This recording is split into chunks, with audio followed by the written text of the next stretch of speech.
Torah is just a long string of numbers. Some say that it's a code sent to us from God.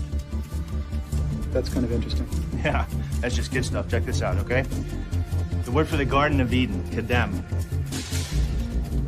Numerical translation, 144. Now the value of tree of knowledge, all right, in the garden, right? Eitz HaChaim, 233. 144, 233. Now you can take those numbers.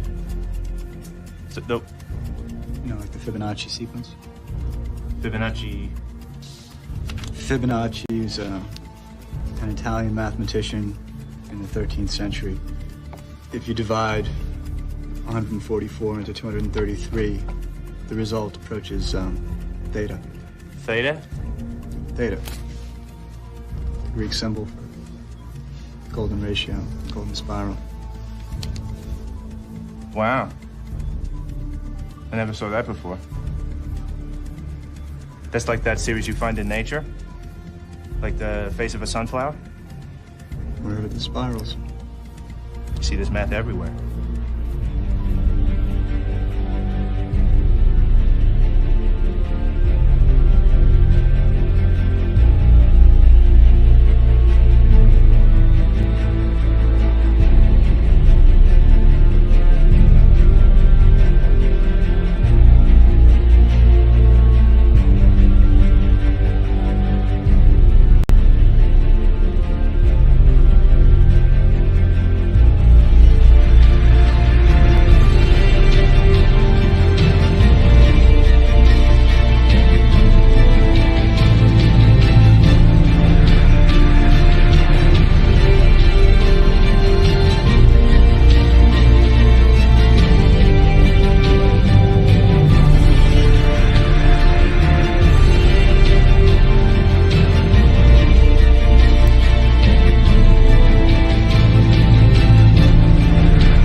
Whoa, what happened to these bubbles? That was, what the heck?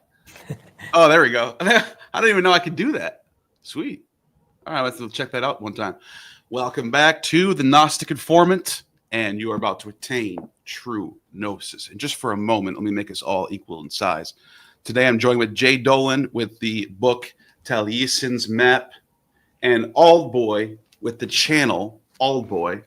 And both of these authors, independent researchers and scholars that I watch, both of you guys, bring a lot to the table, especially recently with Old Boy's channel is just on fire, just bringing really good videos out there.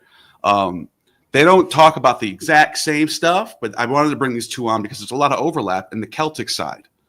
Taliesin's Map has a lot of Celtic mythology. Obviously, Taliesin, it was a Celtic bard. Is that what he was? Celtic bard. It's Welsh. Welsh bard. I'm okay. All right. And so Old Boy was said he's familiar. He hasn't read through this, but he knew about the book. And so I just wanted to get into some of this stuff. So I want to start off with Taliesin's Map because it's gonna play into Old Boy's material and what he's been researching. I think that order would work. So this is the book. I have the link in the description. It is phenomenal. If you're like a comparative mythology guy, like I'll just read some of the chapters so you know. It's got Dionysus, Hades, and Soma, the Greek lunar cycle, comparing those three. Apollo, Odin, Dion Ket, and Brishapati, the high priest of the world. Agma, Hermes, Gandharva, the Celtic Pushan. It's got the Dagda, the Irish wind harvester.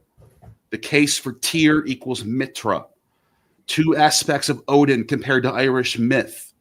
And then Saturn is all over the place. On the cover of the book, you got Saturn. What is going on here? I see Aphrodite in the background. Yeah. Can you explain this for us real quick? Yeah, so this is a sort of medieval artwork that I just used for the cover. But it has, like you said, Saturn. He's the main figure in the center there. So got a dragon there too, I see. Yes. So it's some sort of Ouroboros type of dragon around his scythe. So, of course, Saturn famously has a sort of scythe. And so this is a depiction of the most famous part of his myth. It's just being depicted as sort of some medieval gentleman, right? So it looks a little bit unfamiliar to what's happening. But this is actually, of course, Saturn or Cronus devours his own children, right? So that's what Saturn is doing on the cover there. And that's his daughter. Aphrodite is yes. his daughter. That's why she's actually, there. Yeah, and that is exactly right. And below and to the side is Helios, the sun god. You can see the solar flame around him. Yes. Is he he's older than Thyrsis?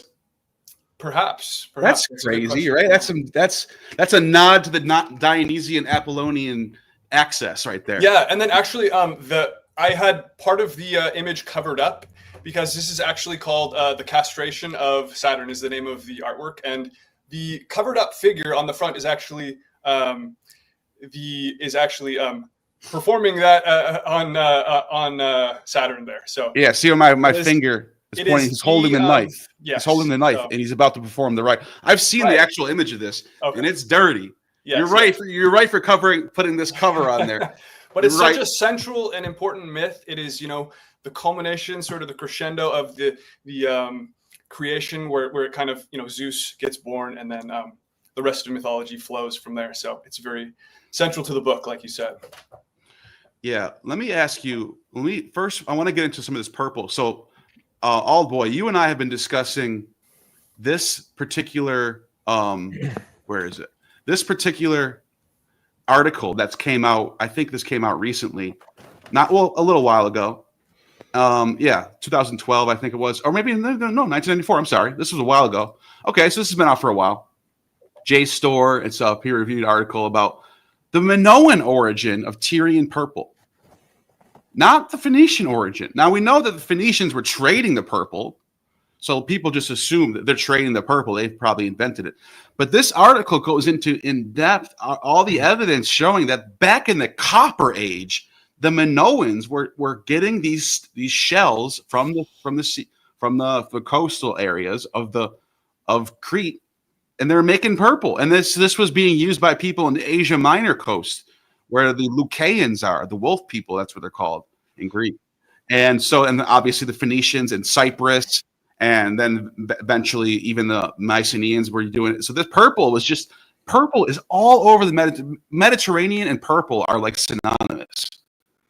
And this is why we talk about the Pelasgians being purple people, because the Pelasgians is that word that we use to describe the people who were there before the Greeks. The natives of Hellas are the Pelasgians, and they share their hereditary and language and culture with Asia Minor people. So we're talking Asia Minor, Black Sea region. They come out of there, Indo-European speakers, and then they populate this area of Greece and Crete and southern Italy and so forth, Etruscans, all that. So even when we look at the mythology of the Celts, of the Slavics, of the Germans, of the Welsh, British, whatever, when we look at their ancient roots and their mythologies, and all the way over in India, all the way in the Middle East, the Persians, the Medes, who they say Herodotus says the Medes were named after Medea. That's what they got their name from. You can see there is some sort of religious empire. I don't mean empire in like the sense that Graham Hancock talks about it. I mean like there was a religious movement there was a system, a world order that was all across the board. So they had different pantheons, but the pantheons lined up with each other. They had these syncretic ideas. Some of them had worship the devas or the the daemons in Greek. Some of them worship the Asirs or the Ashuras. And so Taliesin's math, let's get into this. The big example of this that everyone that I always talk about, especially, is Deus or Deus. How do you pronounce it on the Indian side? So Diaush, like Diaush Pitar. Or we get Dies Pitar from this. And Zeus Pater, the Sky Father. We could see the Sky Father all across the ancient world, all over Eurasia, all the way to India, all the way to Italy. There's a Sky Father. This is the prime example of comparative mythology. Georges Dumézil writes about this. M.L. West. I got M.L. West's book right here, Indo-European. Let me just pull this up real quick.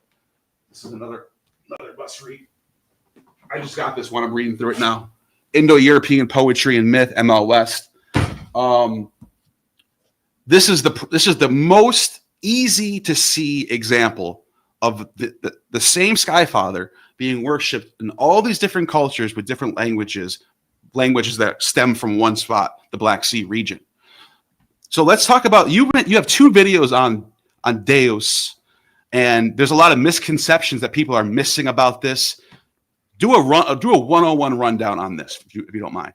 Right. Yeah. So, and you mentioned Georges Dumézil, and so it's important to kind of set the stage in terms of scholarly consensus on these things and who has commented on this, because, like you mentioned, this is sort of a widespread equation that you see everywhere. That saying that Zeus and Jupiter, of course, go back to a shared root with a god called Diaush Pita, or Diu Pita, from the Vedas, right? And so that's in India. And this gets repeated a lot because there is a lot of merit to the linguistic identity of these names, right? So these names can be traced back to a Proto-Indo-European, back 5,000 years ago, to a shared name, shared nomenclature around some kind of form of this very exact name. Like they are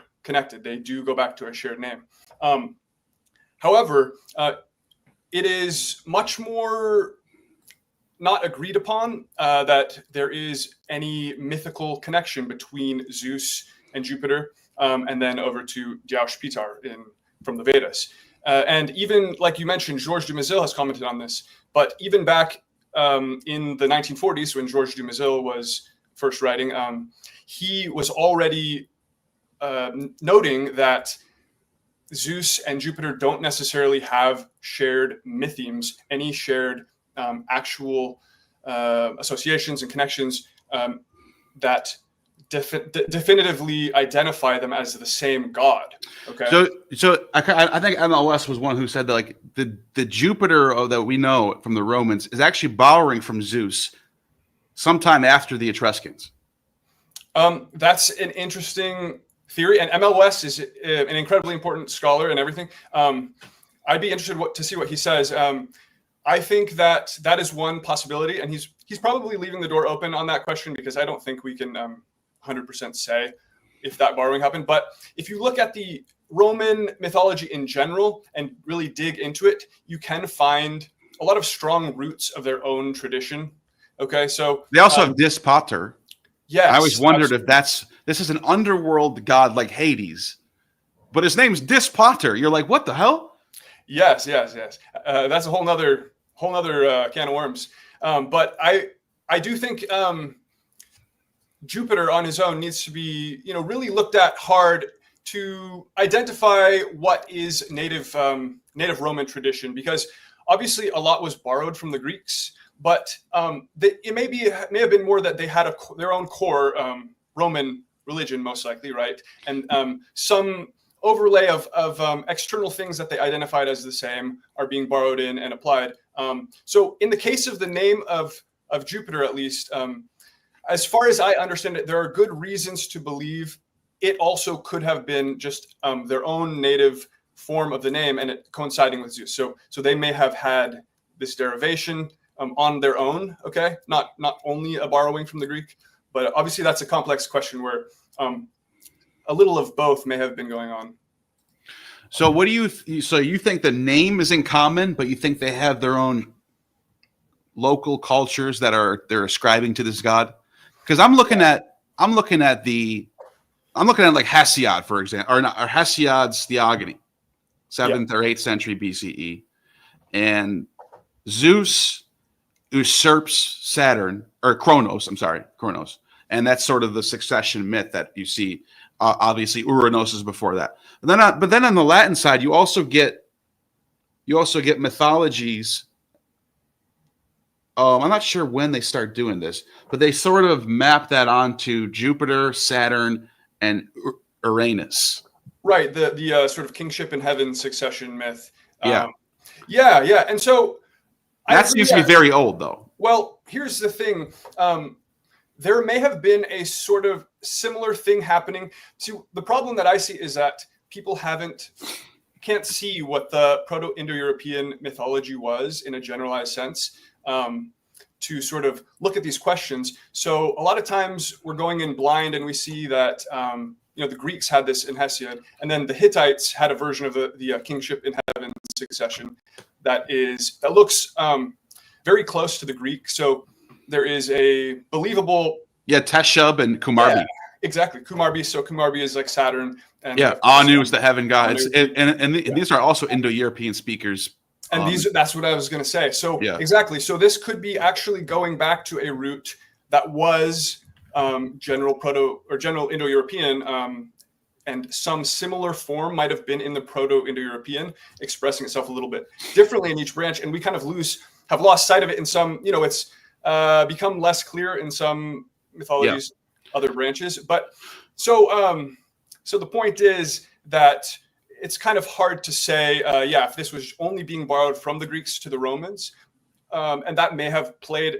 I think there was obviously a lot of influence. Okay, I'm not saying there wasn't from the Greeks on the Romans in how they externally, understood, and you also got the Etruscans stories and the Etruscans, but there may have just been a very similar thing already with the Romans, with all the Indo-Europeans, is what I'm saying. Yeah, I get what you're saying.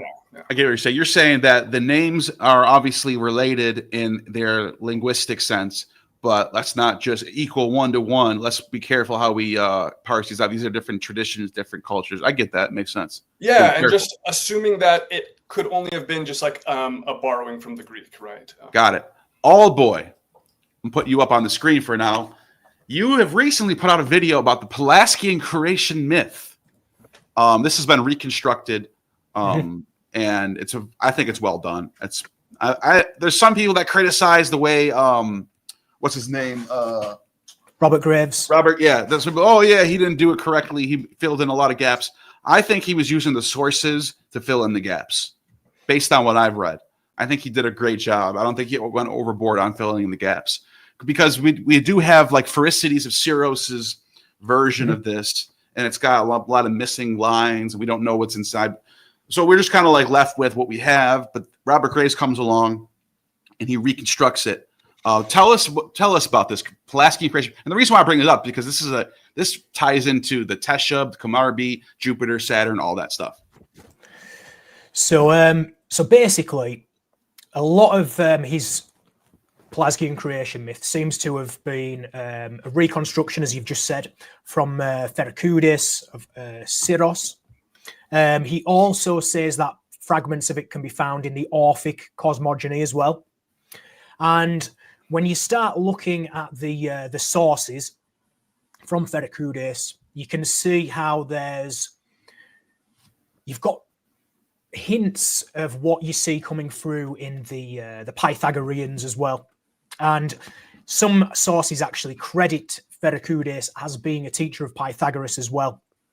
Right. Now, what I did is I went and I tried to track down all these sources that Graves used, did some translations of them to see what exactly it says. So I can definitely take you to, I'll read out some of the sources.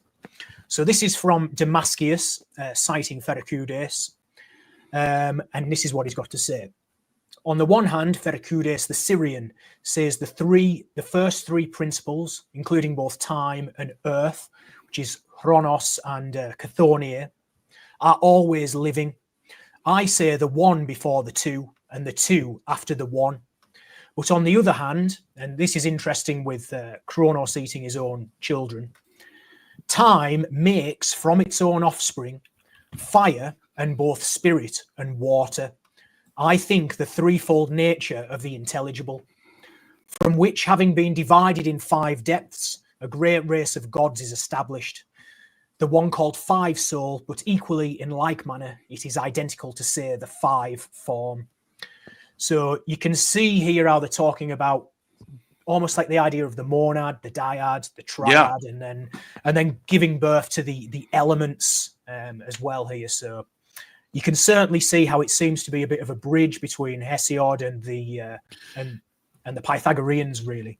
Yeah, it's like he's like philosophizing the myth, sort of breaking down the nuts and bolts behind it, because that's exactly what he's doing. Can map onto all of these theogonies. When you could take the Hittite theogony, you could take the Latin or the Roman or the Greek or Hesiod or something, and then you can like see how Pherecydes. You said it. Did you say the Greek? You say it in the Greek way. Yeah, that's I like that. I respect that. I like that. I'll meet you in the middle. Pherecydes. I'll make the hard K. Pherecydes really seems to be drawing from, and this is how you reconstruct, in my opinion, this is how you reconstruct the original. Like, what's a better way to reconstruct the original Pelasgian creation myth? Pelasgian, Indo-European, the oldest Copper Age layer that's no longer existing. What's a better way to reconstruct it than taking all the existing theogonies and putting them and finding what's in common with them? And that's what he seems to be doing. Now, go ahead. Tell us a little more.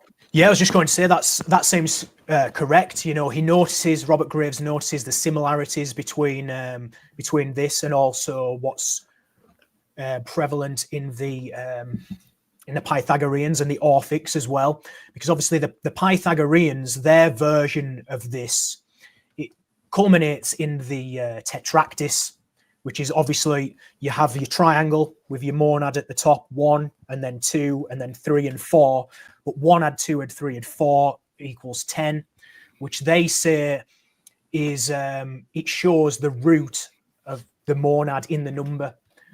You know, it's like they see it almost as coming full circle back to the 10, being like a reflection of the 1. And they call this the Tetractys.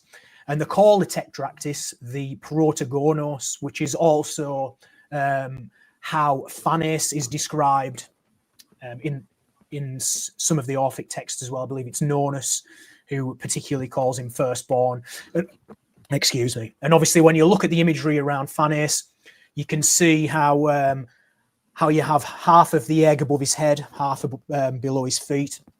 He obviously has a lot of symbolism, looking as though he encompasses all things. You know, when you look at some of the images that are found in some of the Mithraeums and stuff, he's got the 4 winds in each corner. He has the wheel of the zodiac around him. He's got the serpent winding around his body. He's got the 4 heads around his chest, which are like the cross quarter signs on the zodiac. So he seems to be embodying, you know, all things here in his imagery. So that's interesting, and I think Robert Graves has done a good job of identifying these similarities and piecing them together, because it seems to contain some of the older ideas that were going on. Yeah. This is so people monism. We talk about monism, and like a lot of all my audience, your audience, Amon's audience, we think that was sort of the infection that happened to corrupt religion. And I agree with that. I agree with that sentiment. But originally, the Pythagoreans are the ones who came up with this monad. They're the ones who invented this philosophy of the one, They had different words for it. I just made a list of this. Let me just read this out real quick.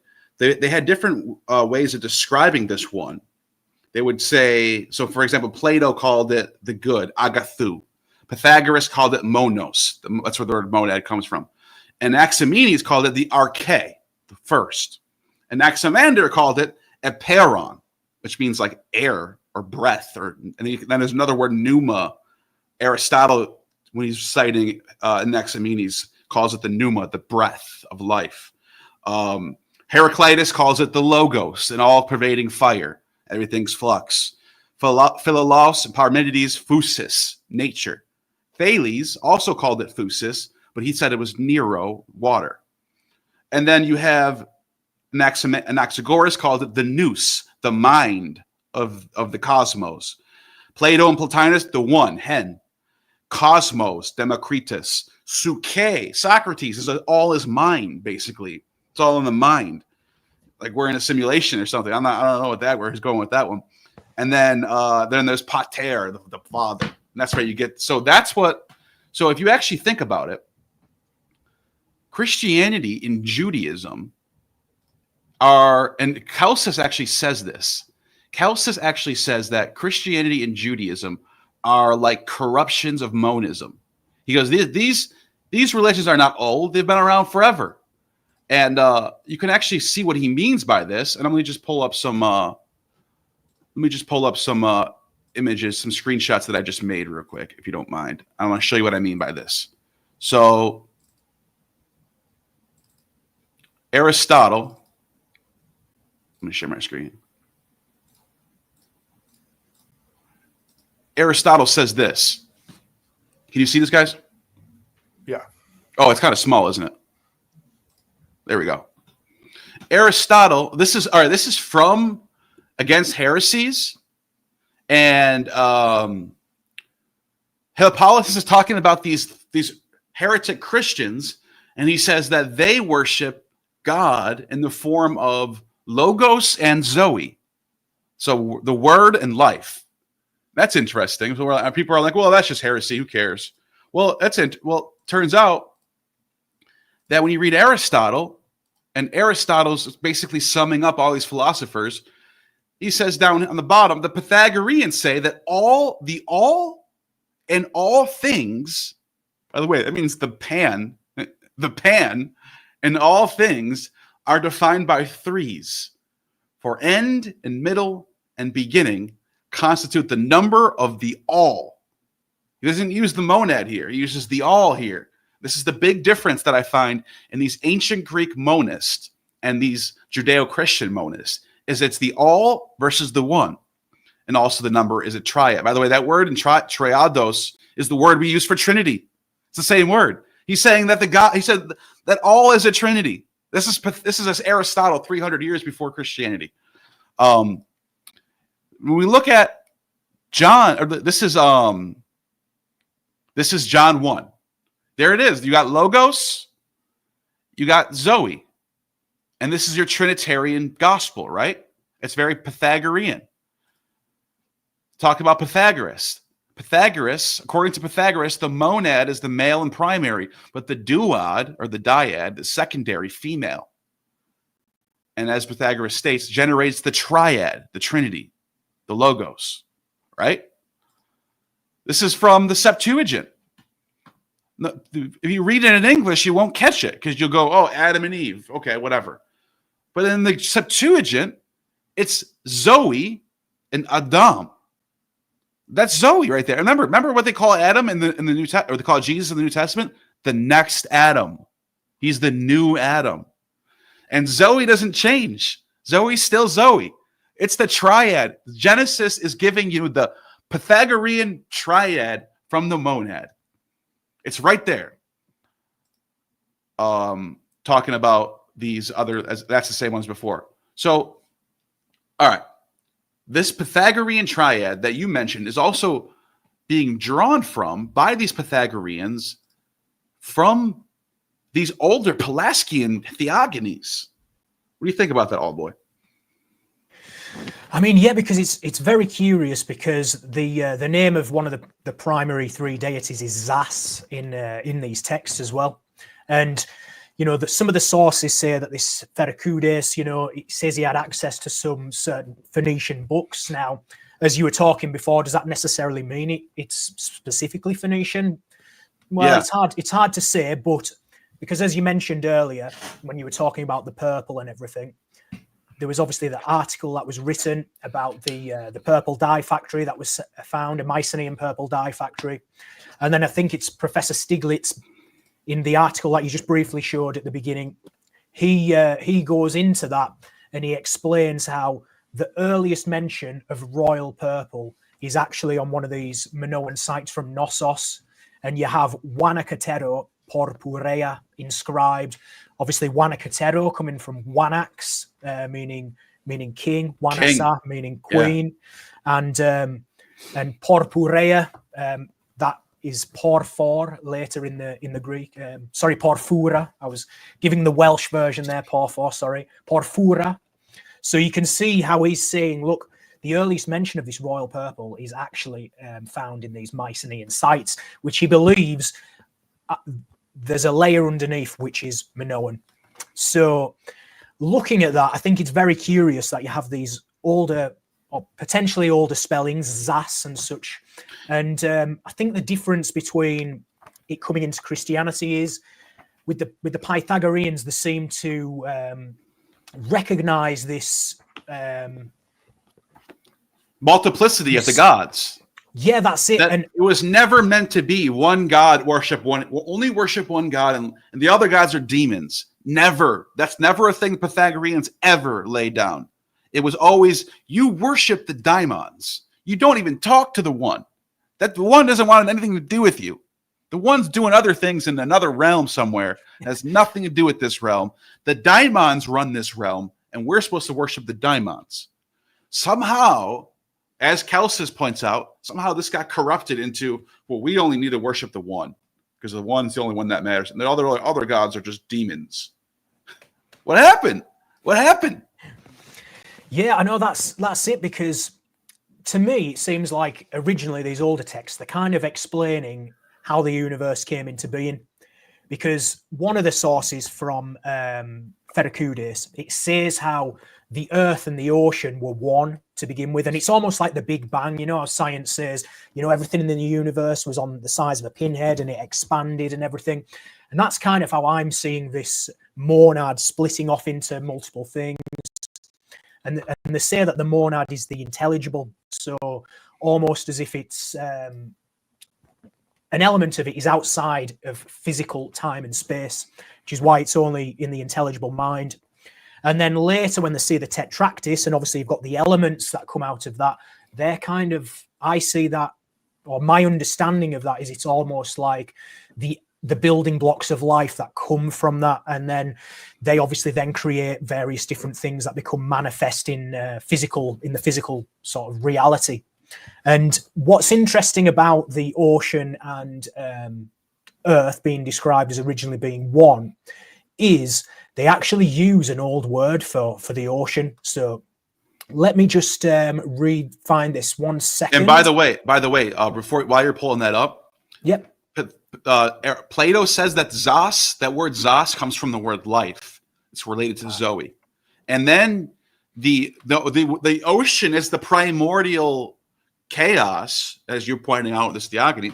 That's what Thales thought the water was he's kind of right, because in a sense, scientifically speaking, life comes out of the water, you know, if you evolution wise. So it's like what they're spot on. They're getting atoms and void. They're getting that stuff right. They're getting all these things right, and even though they didn't have the technological capabilities to really test this stuff.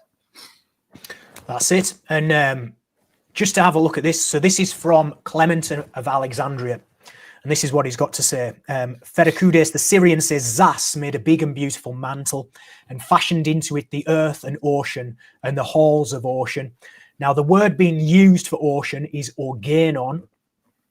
And when I've had a look, it's actually an older form of oceanos, as in okeanos.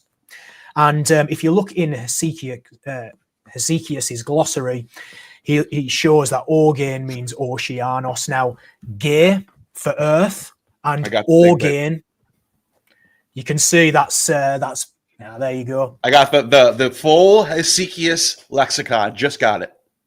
It's I nice. can't wait. I need to get a hard copy as well, Neil. You've made me jealous there. Yeah.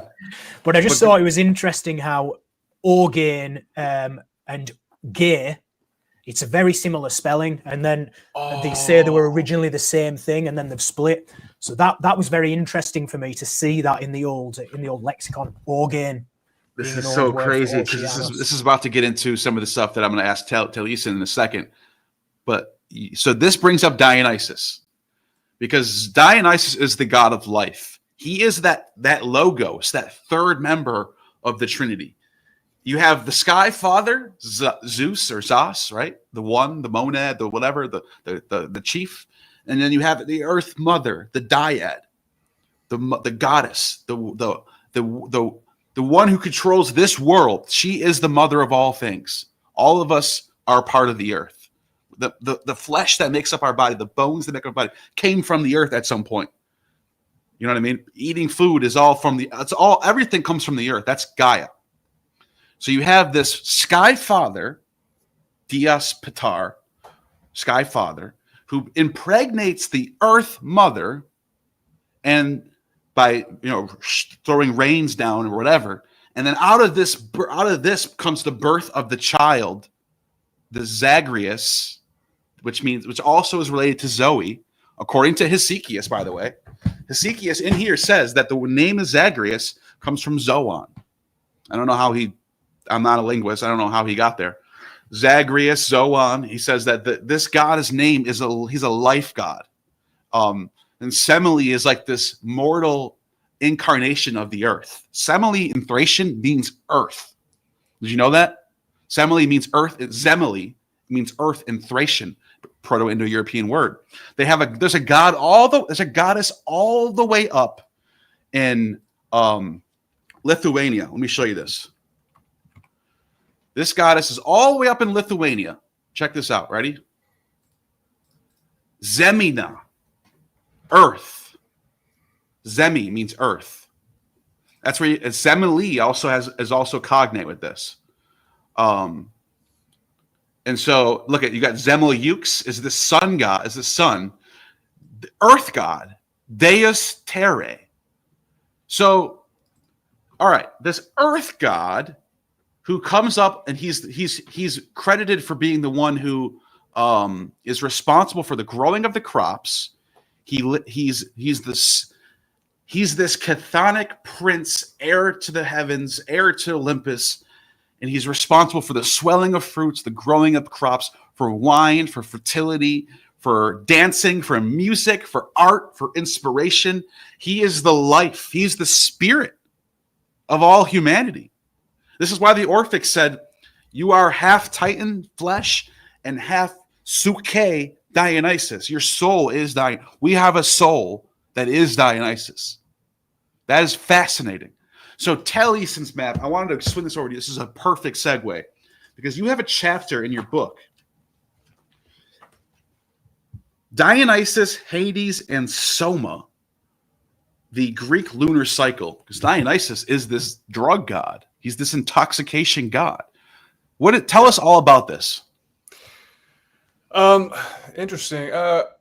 What exactly are you wondering about in that? Just about this chapter in general, the comparisons between Dionysus and Soma and Hades, because I was just talking about his being this underworld chthonic. It doesn't necessarily mean he's the brother of Zeus, but it could be the traits we're talking about.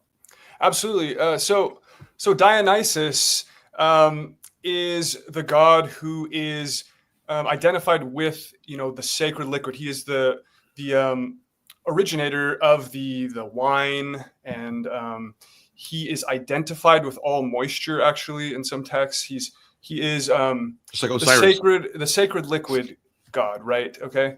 So and he takes a bull form. All of this is exactly what the Vedic god Soma is and does. And what's Soma? Tell us about Soma real quick. So Soma is a Vedic god. Soma, the name is the name for their sacred liquid as well. So they had one of the central sacrifices in the Vedas themselves was the soma sacrifice, where there was a specific plant that was purified and mixed with milk and this sort of thing, and given as it was drunk and given as libations, and that was the soma sacrifice.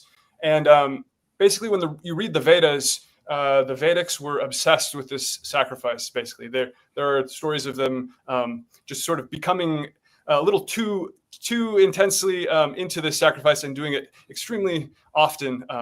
If you read about it, but there is an entire book of. So there are 10 books in the Rig Veda, and one of the books, the 9th book, Mandala 9, it says right there. Oh, it's right here. Yep, Mandala 9. So that entire book of the Rig Veda is all to Soma. So that kind of tells you there's no other book in the Rig Veda that's dedicated to a single god. But let me just add to that, because I've read through the Vedas a lot. I've had a copy in English for a long time. Not sure how good the translation is, but I get the gist.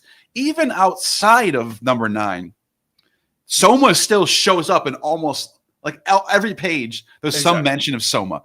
They're obsessed with Soma. Exactly. It's so important to the Vedic religion. Yes, absolutely. And so if you read through Mandala 9 in particular, it tells about, it is depicting. We have become immortal, it says, by drinking the Soma. Yes. Eleusinian mysteries, Kukaya. Yeah, exactly. And so there's a whole process of purifying the Soma. So separating it from the bitter parts and purifying it down, which I think had an esoteric layer very similar to what you see with Dionysus, where separating the titanic and the Zagreus elements, the soul and the material elements. That is all found in the Dionysus myth of when he is becomes the bull and is killed. In Mandala 9, it's telling about Soma taking the form of a bull and being sacrificed, going to the sieve, it says. So that's like the purifying sieve. And they're sort of just saying this over and over again, you have become the bull and gone to the sieve to be purified. And that is, so I think there was in the Vedas, going all the way back, I think there was this same concept of the purification, this esoteric meaning of what this purification was, where this is being identified with the same sort of thing, the same sort of soul of the human and the material parts being separated. And Soma, like Dionysus, is that bull that goes to the purifying sieve and is sacrificed. Yeah. In the Orphic hymns, Dionysus is described as the bull face or the bull-headed one. Exactly. Just to show you a translation of it. Let me pull this up real quick. I think there's an allusion to it in Euripides' Bacchae as well, when Pentheus is being led by Dionysus. He says something like, "I see a bull before me." Yes, but he's dressed as Dionysus. He's a mirror. Dionysus makes Pentheus become himself, and then sacrifices him as a bull. The Euripides' Bacchae. Every time I read it, I learn something. I catch something different than the time before. And it's never without fail. It's so deeply layered with ancient mythology and crazy comparisons to things that are going on in nature that it's so fascinating. But look at this Orphic hymn. Dionysus, the loud roarer, who wails and revel, firstborn, two-natured, thrice-born, Bacchic king, I guess they have here, wild, instructable, cryptic, two-horned, two-shaped, bedecked in ivy, bull-faced, warlike, howling, holy, divine victim. You know what that means? He's that bull sacrifice. The bull was the main sacrifice in the ancient Greeks. If you read through Homer's Iliad, when they do a sacrifice, every single time it's a bull. Every single time they bring out a bull and sacrifices. It's not they did goat sacrifices and stuff like that, but mostly it's the bull. That's the big sacrifice. All right. Feasted every other year, adorned with grapes, bedecked in foliage. Ewolus. That's that chant. Counselor, and then it says Zeus. This is some modern Greek right here. You can tell because Zeus, that's modern Greek. It's Zeus and Kori, Boreou, on a secret bed. Immortal daemon, listen, one happy, one to my voice, sweet and gentle, divine inspiration. We know what that is. That's the inspiration from the kukaion, from the holy drink. And that's a cognate word with soma. You get soma, haoma in Aryan, and then kukaion. And they all come from the Indo-European word that's gehu, which means like the pour or libate. And so there you go, Dionysus. So all right, I'm all fired up. Jay Dolan, tell us more about this comparison that you got going on.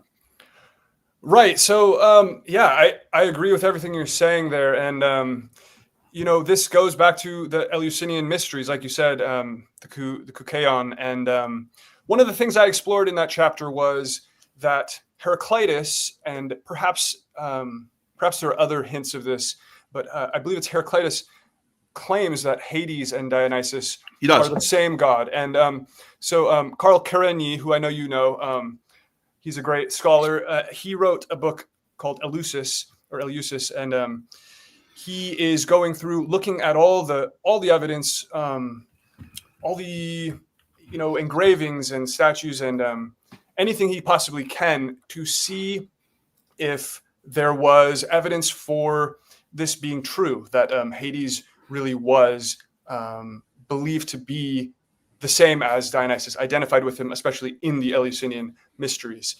And so that's what I kind of explored in my chapter as well. And I kind of came to sort of a stalemate at the end, where it's still such a mystery. But I do believe there was a lot of evidence, especially that Karenyi brings up, showing that there's obviously the chthonic Dionysus as well, Dionysius Chthonios, I believe, and so he was an underworld god, and in this aspect, he was sort of being identified with or seen as just being the same as Hades. The life, the growth from the underground, identified with the sacred liquid, and then also just a god of the underworld and the dead. Yeah, and he go ahead, all boys, tell us. Go ahead. I was just going to say, just how you mentioned there about Dionysus fulfilling that Hades role as well. Pausanias, in the descriptions of Greece, he talks about a statue that he's seen of Zeus with 3 eyes. And he goes on to say about how it represents Poseidon, Zeus, and Hades, because that's the triad, baby. Yeah. So I'm wondering if there's an element of that coming through as well, because isn't Sabazios meant to be like a father-son as well? Yeah, Sabazius is either described as the father of Dionysus, so he can be, in some cases, he's Zeus.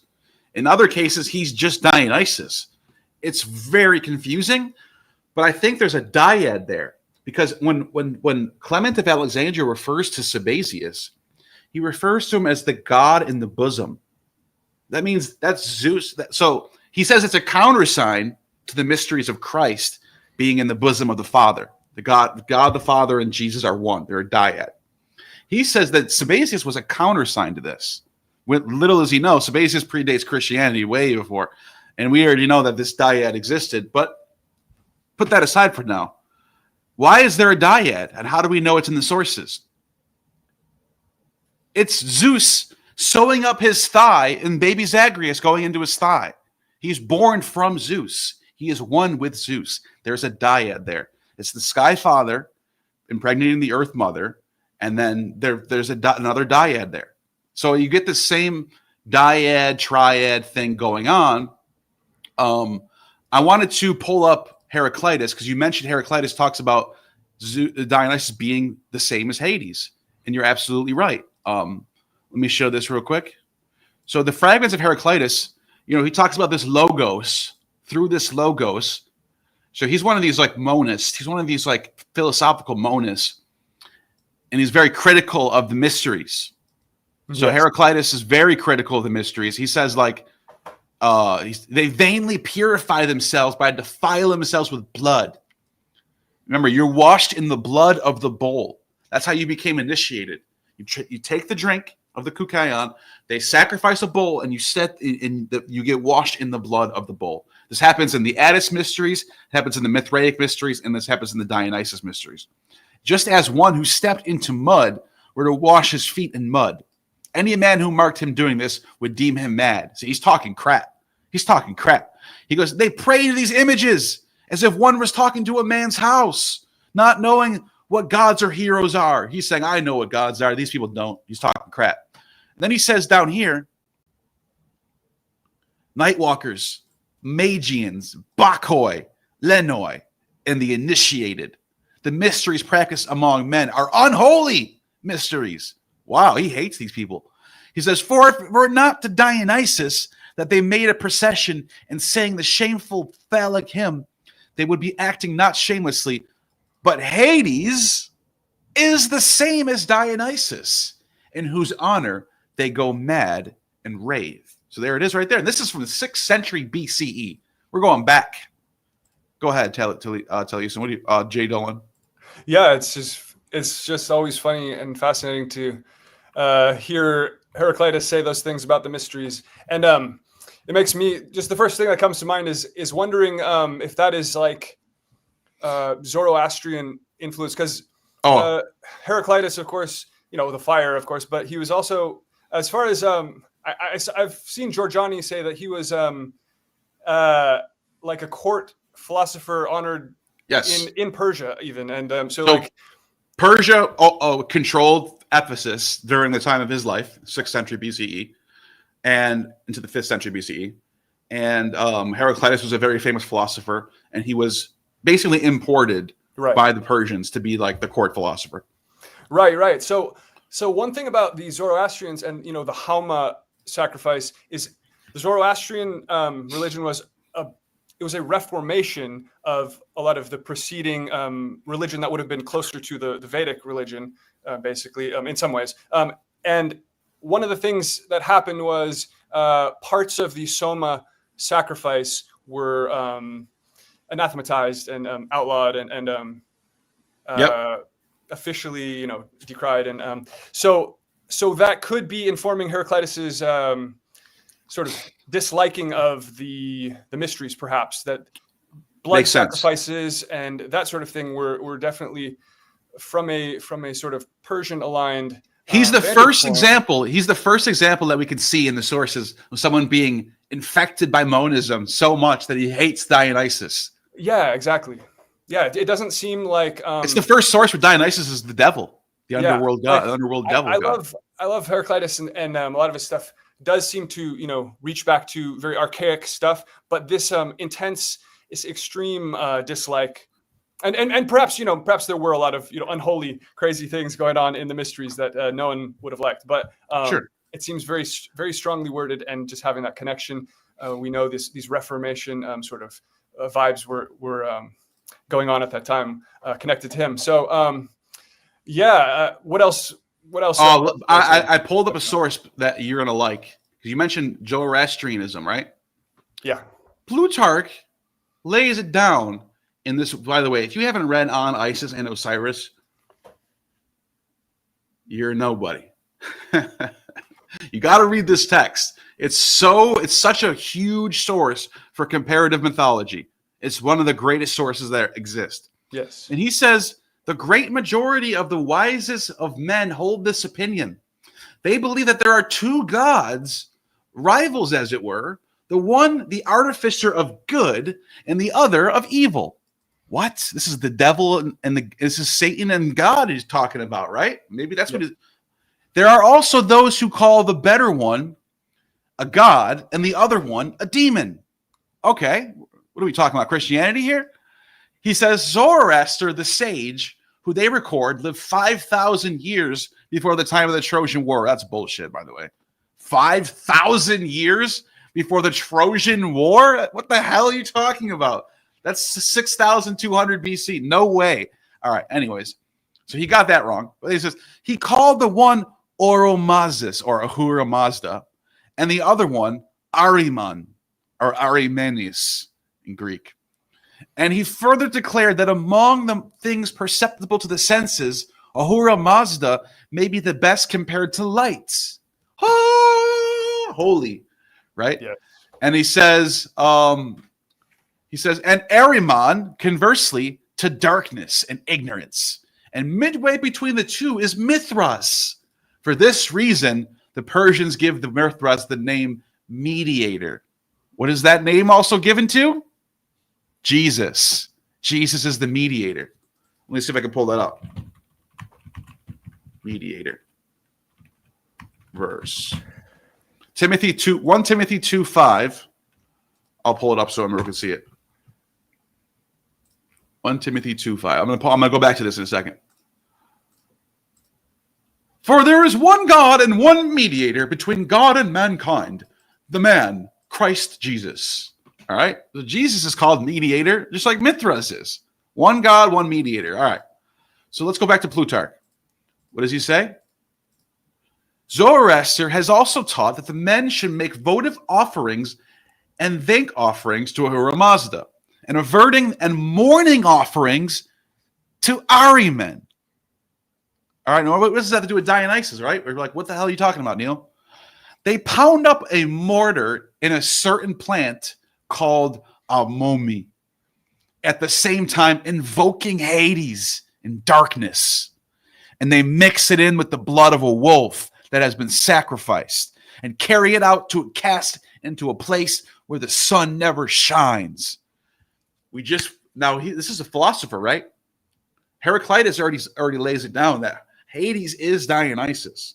And by the way, it's not a coincidence that Dionysus, who is a horned god, sometimes described as a satyr, is the image of the devil in medieval Christian artwork. There's no coincidence there. I believe that Dionysus was this image of the devil, even though they're drawing from Dionysian, they're mimicking Dionysian attributes to Jesus himself. They're trying to compete with Dionysus, so that therefore Dionysus becomes the Antichrist. That's what I think happens.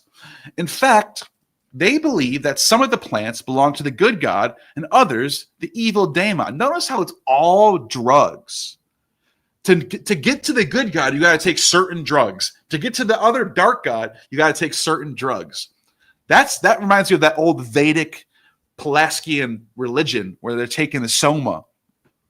And it says, so of the animals they think of dogs, fowls, and hedgehogs, for example, belong to the good god, but that water rats belong to the evil one. Therefore, the man who has killed the most of these, they hold to be fortunate. That's crazy, right? I mean, there it is right there. There's this split happening in these religious circles between the old, archaic, Dionysian, Bronze Age rituals and this new sort of corrupted Pythagorean version, corrupted monists that they draw from these Pythagoreans and Heracliteans. What I found really interesting about that text that you just showed, sorry to jump in there very quickly, is that that contrast between Ahrimanus and the other deity, and it said one of them's more like, what did it say? Something about about light, and the other's about darkness. Well, that's kind of like the trade-off you've got with phanes and ion, because phanes, that comes from a verb which means to appear. And ion's like the unseen part. You look at the PGM. And phos means light. Yeah, that's it.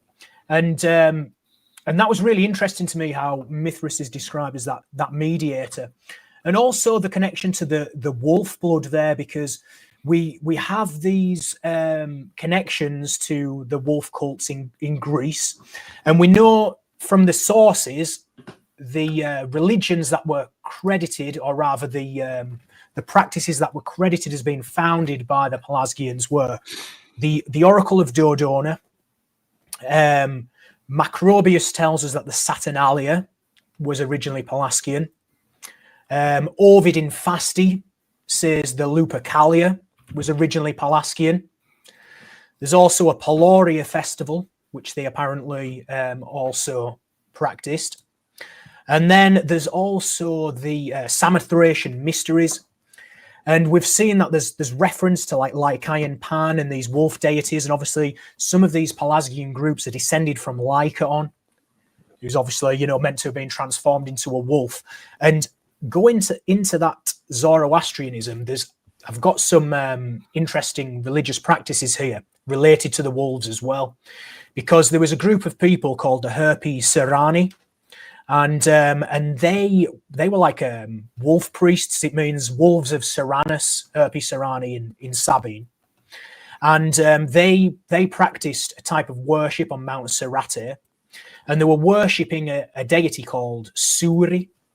And his name means the black. They think it means the black or the Black Lord. Sounds like the word sun in Indo-European too.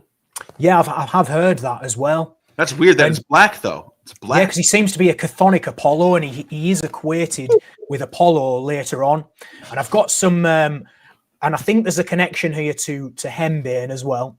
And there's a practice that goes on in Irania to this day, and it's called Shahashanbe Suri.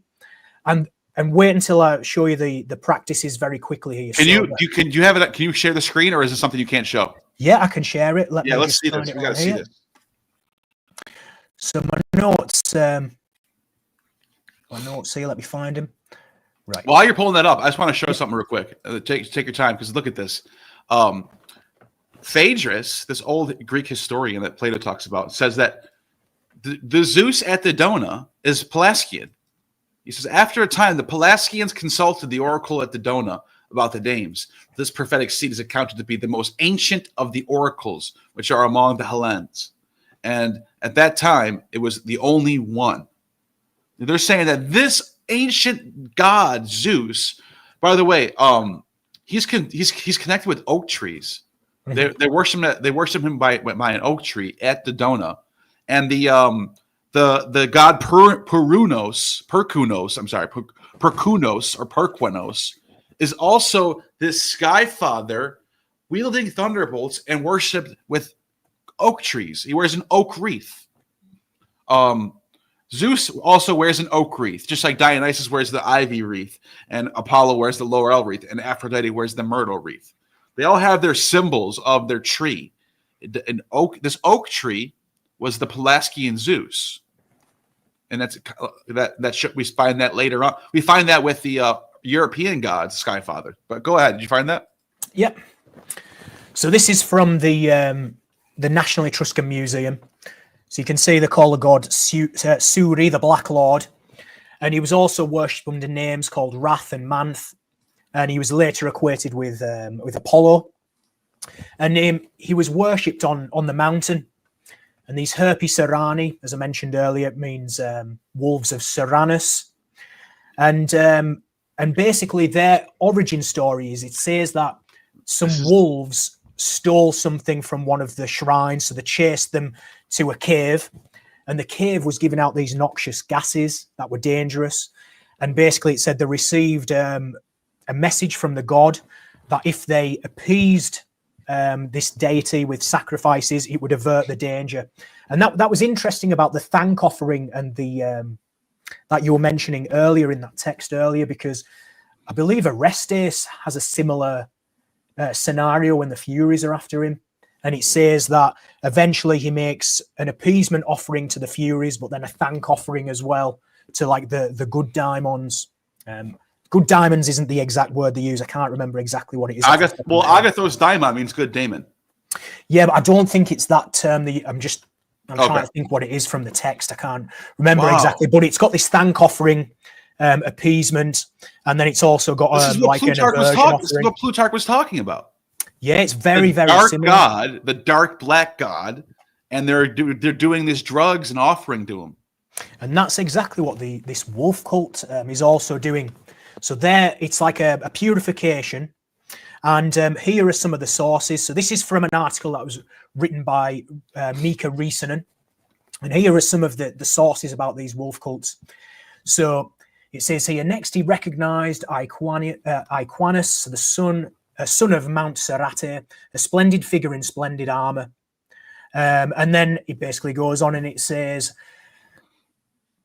sorry, I've lost my place there. All right. In his native land, it was his task to carry the offerings thrice in triumph over harmless fires. And at the time when Archer, the loving sun, takes pleasure in the blazing piles, Iquanus, cried the general, fill your heart with wrath that suits your prowess and your wounds, and then may you ever tread unhurt over Apollo's fire, and conquer the lame, and carry the customary offerings to the altar, while Phoebus smiles. And here's one from Solinus. It is worth remembering, and it is known by everyone, that there are a few families in the Pelasgian territory that are called Herpi. They perform a yearly sacrifice to Apollo on Mount Cerate. While performing their religious acts, they jump unscathed on flaming piles of wood in honor of the divinity that controls the flames. Because of their devotion to the mystery, the Senate has generously honored the Herpi with perpetual exemption from all official duties. And then finally, this is a note from Mika Risanen. The explanation given by Varro, transmitted by Servius, is that the priests use medicated ointments to moisturize their souls, while Silius Italicus refers to some kind of trance that protects the priests.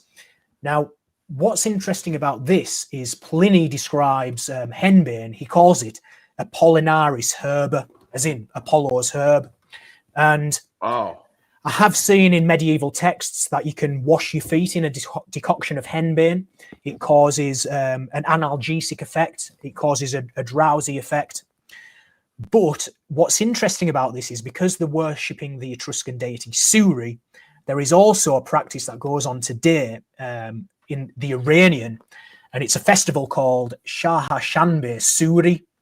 And this is just from Wikipedia, just to give you a bit of general information, but it says it's an Iranian festival of fire dance celebrated on the eve of the last Wednesday of the year of ancient Zoroastrian origin. And one of the main things they do is jump over an open fire. It says they consider it a purification practice. They also burn rue or frankincense, which is meant to avert the evil eye. So again, it seems like, you know, that purification ritual to avert, you know, that as like an aversion from evil or danger. And they also performed fortune telling as well. So you can see it looks like a very similar practice, which is why I was wondering if there was any relation to that in the Soma story, because we also seem to have something similar in the potentially in the Germanic sphere as well. Because there was actually a deity called Surtur.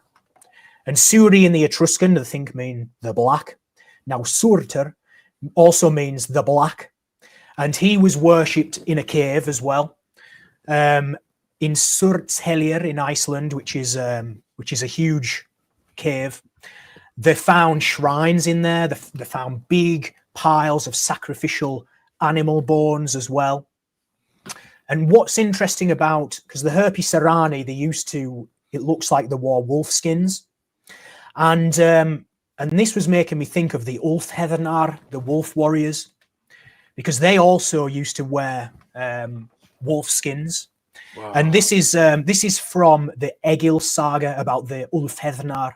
And it says, Odin's men went without their mail coats and were mad as hounds or wolves, bit their shields. They slew men, but neither fire nor iron had effect upon them.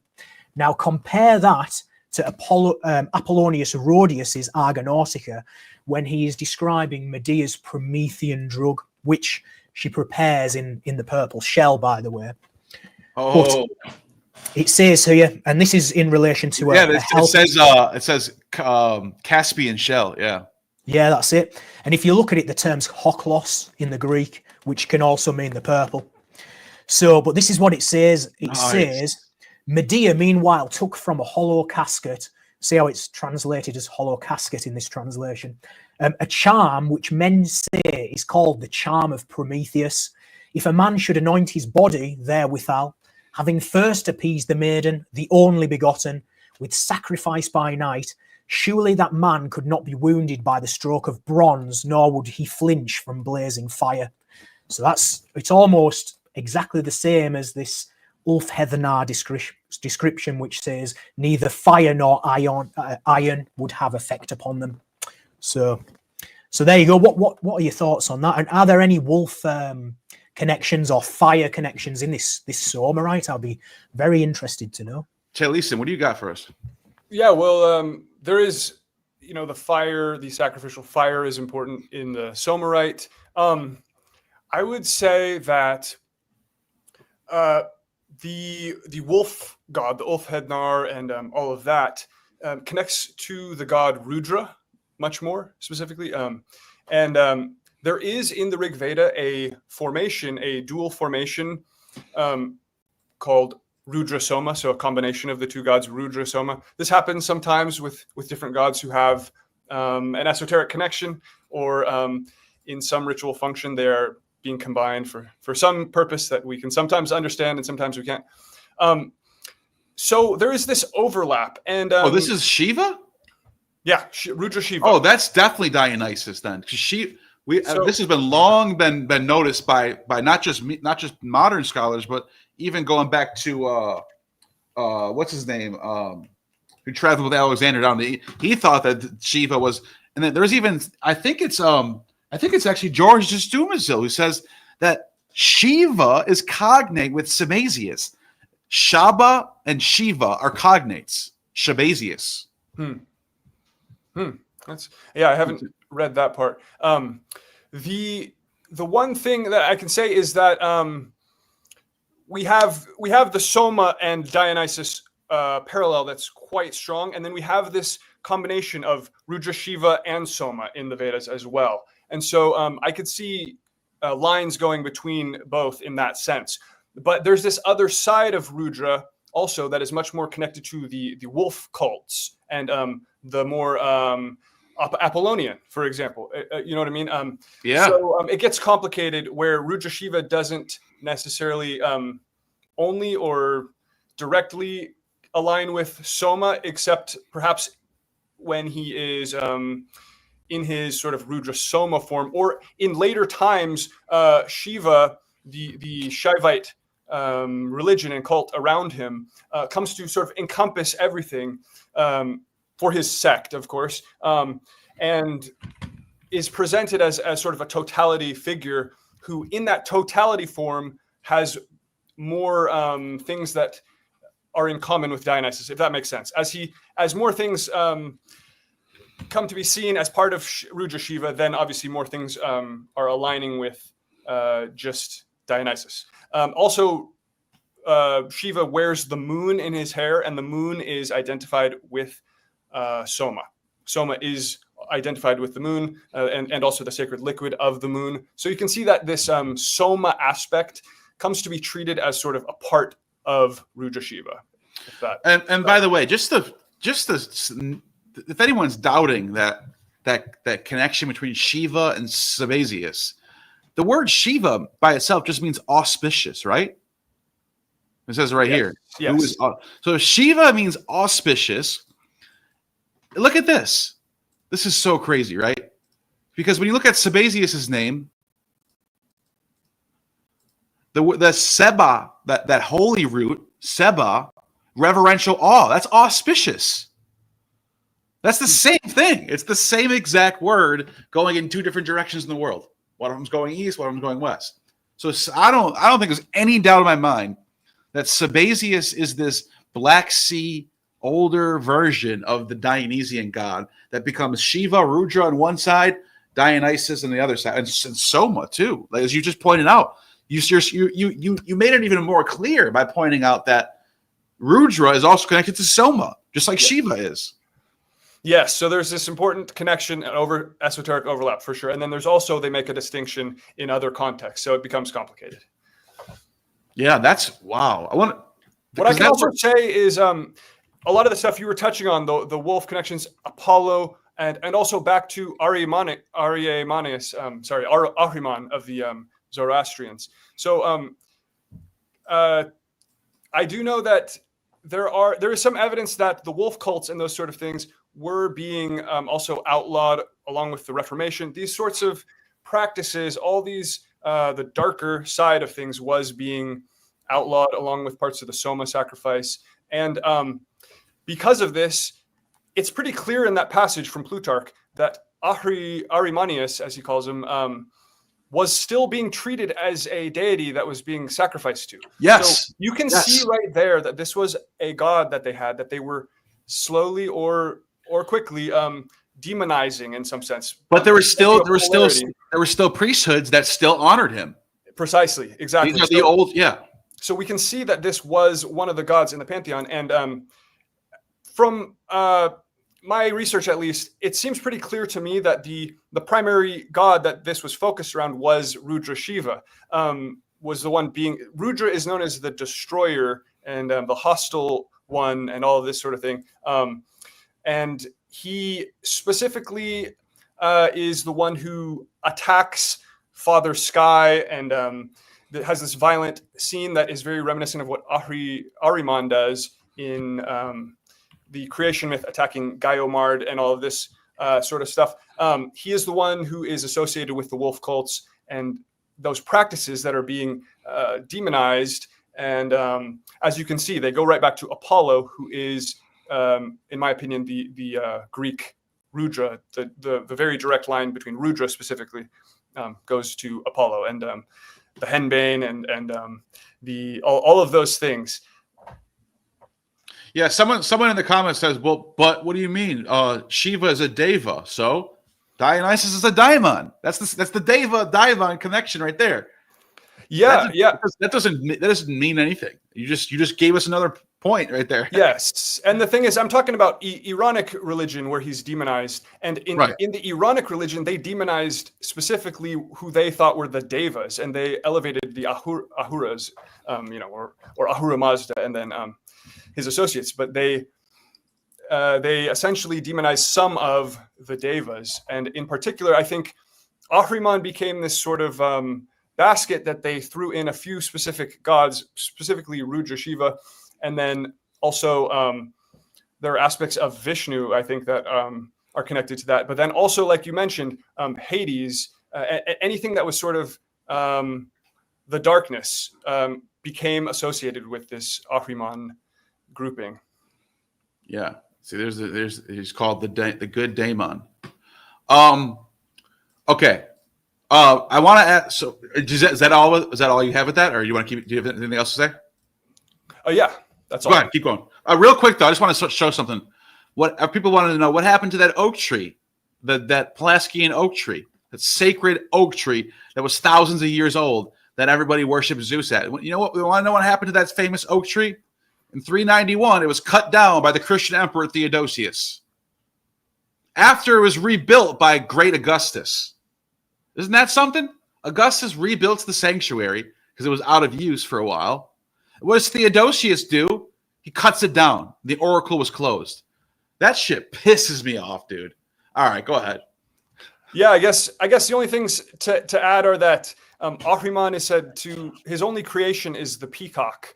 The peacock is the symbol of Rudra Shiva's son and also of himself.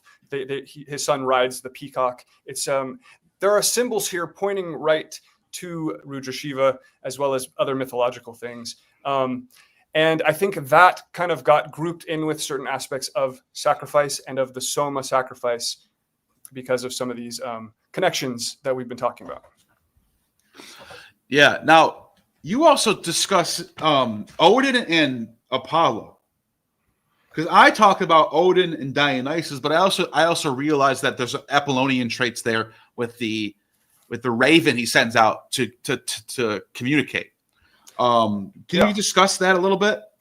Just that chapter in general, the high priest. Yeah, I saw your stream with Survive the Jive, and I thought he gave a really great answer that was similar to what I would say, which is there are these connections, and then there's this other side of Odin that doesn't have as much of a reflection in Dionysus. So you have to start drawing lines more to Apollo, I think. And there is, he's a prophetic god. Prophecy is a really big part of that connection. Wisdom. But does Apollo ever go to the underworld? Go to the underworld. That's a good question. I'm not aware here. Because Odin and Dionysus both have that in common. In Aristophanes' Frogs, Dionysus just freely is allowed to go down to the underworld. He's allowed to raise up the dead. He's allowed to judge the dead. That's very Odin-like. Obviously, the madness and the fury and the raging, that's all Dionysus. But I actually agree with you and as Survive the Jive that there's a lot of Apollonian attributes to Odin. Yeah. I think, the pursuit of truth and the pursuit of prophetic power specifically, it's extremely Odinic. Odin is the one who goes to the seeress, and he's the one who hangs on the tree to gain the runes, and the runes are connected to acts of prophecy. They're used in conjunction with prophetic casting of lots and things like that. And so, to me, there are, I could get into specific myths that have complex explanations. I'm not sure how much you want me to go into. Yeah, do it. Go ahead. Go into it. Well, this is one that I think, some people will disagree with, and that's all right. But I think that the myth of Apollo and Daphne is an esoteric myth, as most myths are. In the process of that myth, he is chasing a nymph who turns into a tree at the end, right? And he's described as being anguished as he's chasing this tree nymph. She finally stops and calls for help to Zeus or to her father in different versions, and then she is transformed into the laurel tree, which gives her name, Daphne. That's Aphrodite. Daphne. Oh no. Laurel. That's Apollo. I'm sorry. Myrtle's Aphrodite. Okay. Go ahead. Yeah, and so the laurel leaf is what happens then is Apollo embraces the tree that she's turned into, but he can't reach her. He, in some versions, for example, I think in the version by Nonnus, some later versions, it's said that he receives the leaves. That's kind of his consolation. He embraces the tree and he gets a handful of the leaves of the tree. And it's said in Nonnus that these are prophetic clusters. So the prophetic power of these leaves is highlighted.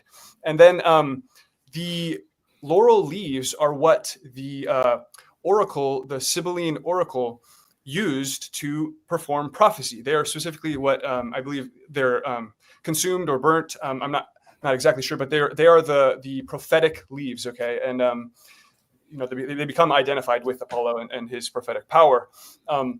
So to me, this is the same esoteric core of Odin, clinging to the tree in anguish, and at the end he reaches down and draws the runes out of the water below him, and they are prophetic. They're connected to prophetic power and also magical powers. So it's whether or not you want to see those as coming from the same root, which I personally think those come from a shared root historically and developed in these two different ways, allegorically, expressing the same prophetic process of the sort of the initiation of the god of prophecy and of how prophets themselves, following those examples, pursue. They're pursuing the goddess who embodies, the prophetic truth, and she in the Greek version turns into the tree itself. That then Apollo. I confuse these. Apollo gains just the leaves that allow him to reach by second hand, reach that prophetic truth by performing the prophecy. So to me, they at least share this centrality of prophecy, as well as possible mythic overlaps.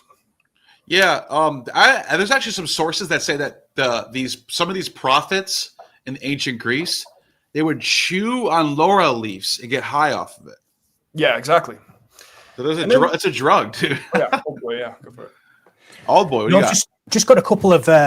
You just reminded me of a few things there, actually, which I thought was interesting, because obviously Odin's got the connection there to the wolves as well, but in the Cleesby and Vigfusson Old Norse dictionary, which is kind of like the Old Norse equivalent of the LSJ, listed for rune, they actually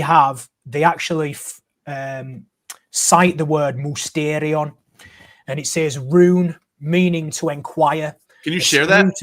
Yeah, sure. Yeah, let's see it. Let me just get it now. Which one am I on? Let's see it.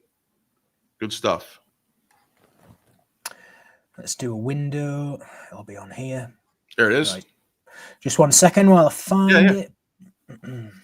I love to see this kind of stuff. This is my channel. My audience loves this lexicon stuff. We always linguistics, So- etymology. There it is. This is it. Rune. And it says, look, Ulf, he was a guy who I believe worked in the Gothic. He says, Runa, by which Ulf several times renders as the Greek mysterion. Mysterion. Ooh. And then it says rune, a rowning or mystery, but also a writing character. In Scandinavia, writers and poets, rune is chiefly used of magical characters, then of writing. And then look at Pelasgian. Greek, secret character. hidden law. Oh, yeah, that's it. And I'll show you something relating to that in a moment. Yeah, go ahead. But here, a rune or written character. The earliest runes were not writing in a proper sense, but fanciful signs possessing a magical power. And then look, to throw runes, and it says may be compared to the Latin sortes or the Sibylline leaves in the Aeneid, which is what you were just mentioning there about the Sibylline leaves, which was the Cumaean Sibyl. And she used to write the inscriptions on the leaves, but if the wind blew them away, she wouldn't be repiecing them together. Wow. So that to me was very interesting. And what it does is it actually brings up something else. Let me just go into divination 1 second, and I'm blasting through a load of stuff. Take your time, dude. This is all fascinating. I want to hear all you got. Because these runes used to be carved. So here's an Etruscan source. This is from the National Etruscan Museum. And look what it says here. Look, a bronze plate with an inscription. It is a source or sortes used to question divine will. Usually a series of identical plates or tokens with different inscriptions. Favorable and unfavorable were used. They were all inserted into a container. One was extracted at random, or they'd be gathered in a bunch and dropped so that their arrangement could then be interpreted. And you also get a similar type of oracle in the PGM, which is a Homeric oracle used with 3 dice. And I believe it's the Odyssey they use. And what they were doing is throwing 3 dice, and the 3 numbers corresponded to a passage. And then they would read that passage as like an answer to the question. But here is a Kefli on the bottom. And again, it was used in a similar way, a cylinder, stick or piece of wood used to carve runes. And what's interesting is the Volva, who is the woman who normally give these kind of oracles, they actually connect it here to Sibula. Look, it says, may not be the Norse Volva and the Greek Sibula be relations. The identity in sense is at very least striking. The word first occurs in Aristophanes, I believe that will be, and then in Plato. May it not have been adopted from some Scythian tribe? For a word like this, if Greek, could hardly fail to occur in Homer. And look, it's often translated as a sibyl or a wise woman. And she practices this seether, which Odin's also connected with, if I'm correct, which is associated as like a feminine magic, which makes me think of the Gauli priests, who were the priests of the Great Mother, who would dress in women's clothes and castrate themselves in honor of that Great Mother. But this seether, it says spell, charm, enchantment, or incantation, which in heathen times was solemnly performed at night, and the wizards or witches were seated with certain solemn rites on a scaffold called a seithjalar. And if you look at this seithjalar, it says the scaffold on which the wizard or witch was seated. Now that sounds very similar to the tripod that the oracle sits on to give her oracles. Let me see if I can find it. I did have a source for that. Sorry, I think I haven't put that one down. While you're pulling that up, I got something I want to show with the Aristophanes thing real quick. Yep, I'll just stop that. There we go. Yeah. So this is what it says. I pulled it up. It's from Aristophanes' piece. It's a very fascinating text, by the way. And down here, you start getting this dialogue where he says, will you never stop fooling the Athenians? Heracles says, what oracle orders you to burn these joints of mutton in honor of the gods?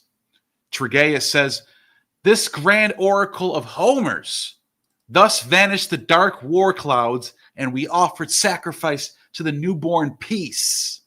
When the flame had consumed the thighs of the victim. I love how the Greeks would deify natural not just natural things and things that happen in nature, but also like states of the world. So peace, justice, virtue, those things all become gods because they're things that are born out of events.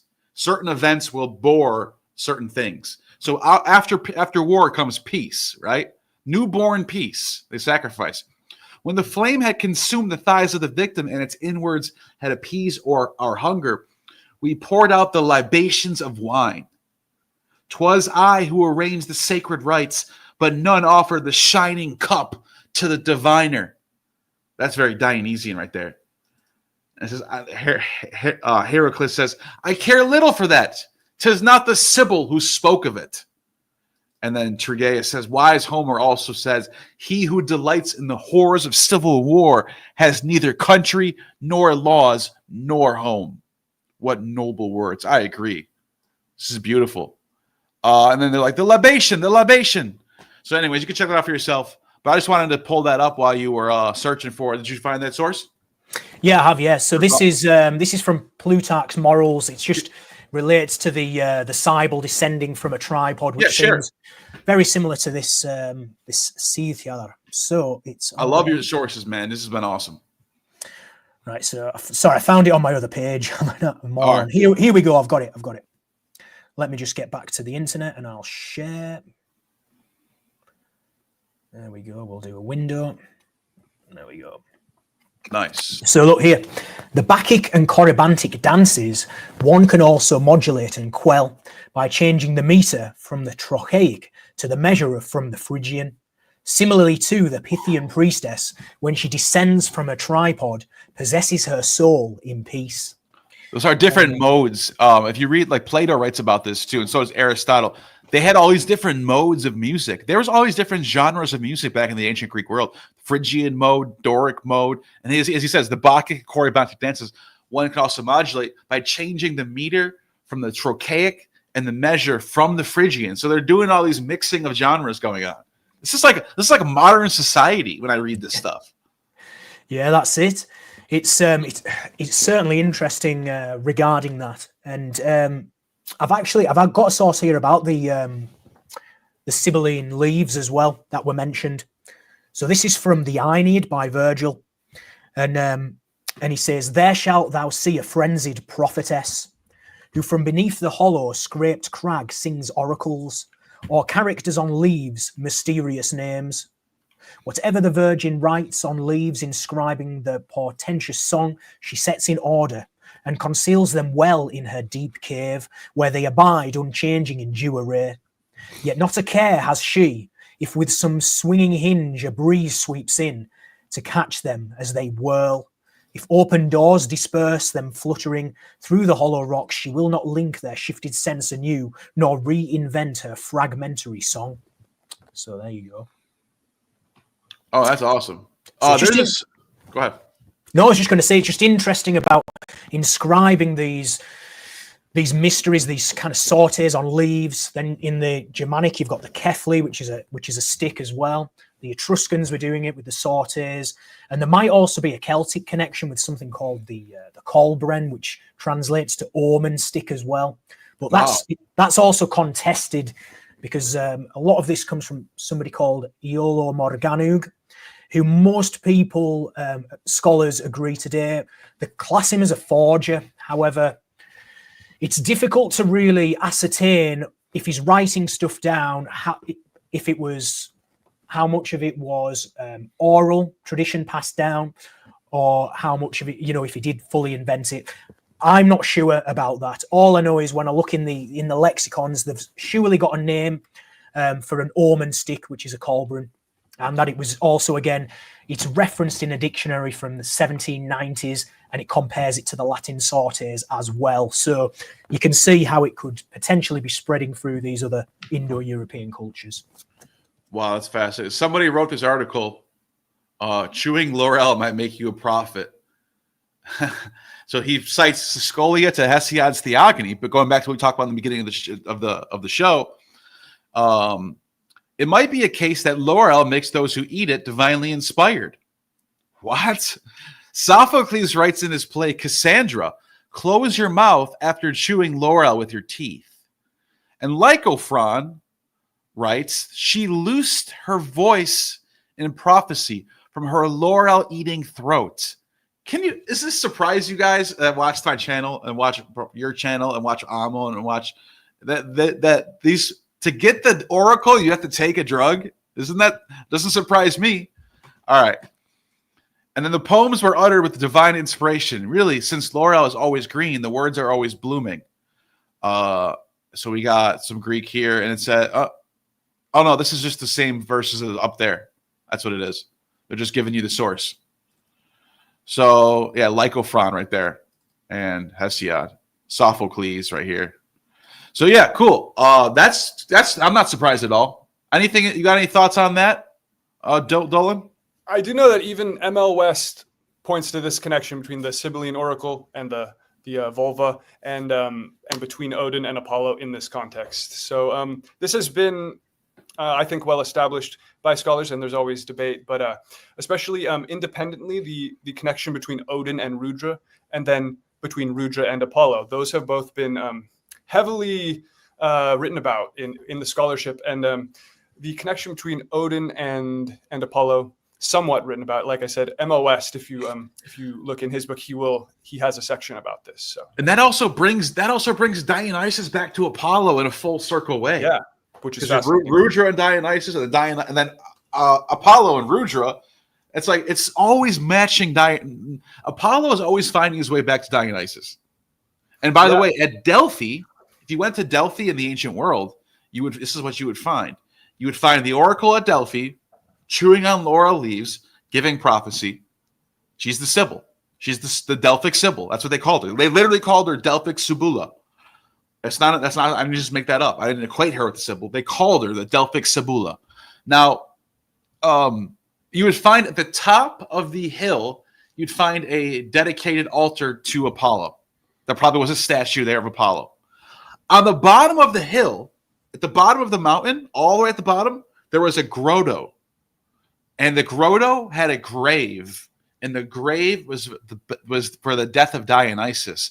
Because Apollo, according to the myth, took the body of Zagreus after the heart was given to Athena. Athena takes the heart and she goes off with it, brings it to Zeus. But Apollo brings the dead body of Zagreus to Delphi and buried it at the bottom of the mountain. So on the bottom of Delphi, you have the bottom underworld chthonic Dionysus. At the top of the mountain in the heavens is Apollo's domain. Isn't that something? And then also at Delphi, they had a calendar they found there. Archaeologists dug up a calendar there. Half the calendar was marked with Apollo. The other half of the calendar was marked with Dionysus, the cold, dark months. Yeah, that makes sense. The mountaintop is highly connected with this god type, and then you have the polarization between them with this interesting esoteric connection underneath. And one thing that just came to mind was with this theme of chewing the leaves, and also connecting to the Soma. But there is one hymn of the Rig Veda in Book 10. It is called the Hymn to the Keshan. And the Keshan was a type of an ascetic who would grow their hair extremely long and be sort of unkempt. As we see in certain contexts in Hinduism and in other places. But this was documented even in the Rig Veda, this type of ascetic. And in this hymn, it describes the Keshan as he who drinks the water from the cup given by Rudra. So Rudra gives the water from the cup to the Keshan. But the word that's used for the water of this cup, it has a double meaning with like poison or something like that. So it is this charged type of sacred liquid that has a spark to it, a spirit to this cup, which then again overlaps with the concepts we find with the Soma itself and other things in Europe. So and the laurel leaves, chemicals and the drugs, like you said. So it's connected to this quote unquote poison, intoxication intoxicating water for inspiration. And he's either long hair, and he's by Rudra. He's given this this intoxicating drink. So you get this. By the way, this is ML West once again. The Orphic fragments from the Orphic fragments. ML West says in the version of the story, Callimachus and Euphorion. These are both 3rd century BC sources, both of them. So we're going back in time. The cauldron containing the boiled pieces of Dionysus is given to Apollo for burial, who placed it beside his tripod at Delphi. So there it is. There's your source. That's in Euphorion, page 30. I think this is it. Let me see if it brings us there. Yeah, right here. This is from Euphorion right here. This is the words. Whether the incident here described concerning Pallas, see, that's Athena gets the heart, as I just said. She grabs the heart of Dionysus. It's still beating. And then Dionysus, we may reasonably suppose that he used the name Zagreus in this dismemberment. Yeah, whatever. Anyways, you get the point. There's different versions of the story. But anyways, these two very older Hellenistic 3rd century BC stories talk about Dionysus being buried at Delphi. And I think that's significant because we always talk about Delphi being the place where Apollo is, and but it's actually Apollo and Dionysus that are worshipped there. So, anyways, we got about a couple minutes left before I start. Anyone want to bring in anything that you thought about that you had anything you want to bring up? I've just always found it fascinating, the sort of origins of the Orphic cult and certain figures in there. It's hard to pinpoint if they are. Sometimes it's hard to pinpoint if they are associated more with Dionysus or Apollo in some context. I don't know if you've come across this. Yes, or both, because contradicting evidence that this was a priest of Apollo and then in another place of Dionysus. So, or it'll say he's the son of Apollo, or if he's the son of Apollo, but the high priest of Dionysus. Exactly. So it's very confusing, and I almost think it's on purpose. I agree. So you can kind of picture this. The sacred liquid being identified with Soma and all of that, and the one who takes the priestly role is sort of, like you said, the son of Apollo. So he's kind of embodying that Apollo role, and there's this dynamic between them, and together they perform and complete the rite. But it's just fascinating historically to wonder, was this an Apollonian or a Dionysian origin, or were they just connected from the beginning somehow? Yeah, I agree. I think they're being vague about that.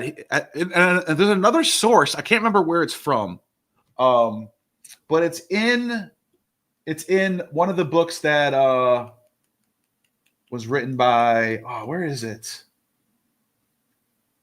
It's an ancient Greek religion by Walter Burkett.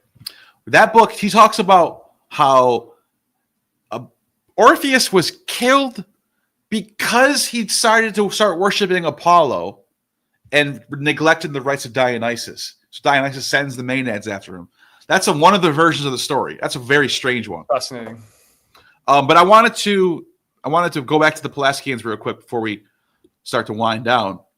Hesiod, this is one of the sources from Hesiod, identifies the oak. There's that oak, right? That symbol of Zeus or Perquanos, the seat of the Pelasgians. Homer is referring to Zeus. He ruled over Dodona. And he mentions Pelasgus as the ancestor of the Pelasgians. Aesius of Samos says this Pelasgus was the first man. That's the Adam of the Pelasgians. Pausanias talks about this. Aeschylus refers to the Pelasgians being in Thessaly. So, by the way, this makes a lot of sense because people go, well, scholars will go, I can't find the Pelasgians. I don't know. Where are they? Well, if the Mycenaeans, if we look up where the Mycenaean covered, because they're looking at the Mycenaeans, that's what they're doing. They're looking at Mycenaean Greece and they're going, well, they don't call themselves Pelasgians. If you look at Mycenaeans, they cover Crete, Sparta, Athens, and a little bit up here. But the Pelasgians are more north, in between Macedonia and the Mycenaeans. So this makes sense that the Pelasgians would be over here and probably in these regions as well. By the way, the Trojans are called Pelasgians too, by Homer. So that makes a lot of sense that they're like the other outward regions of the Bronze Age. And I think the Pelasgians would probably be better dated to the Copper Age, to be honest.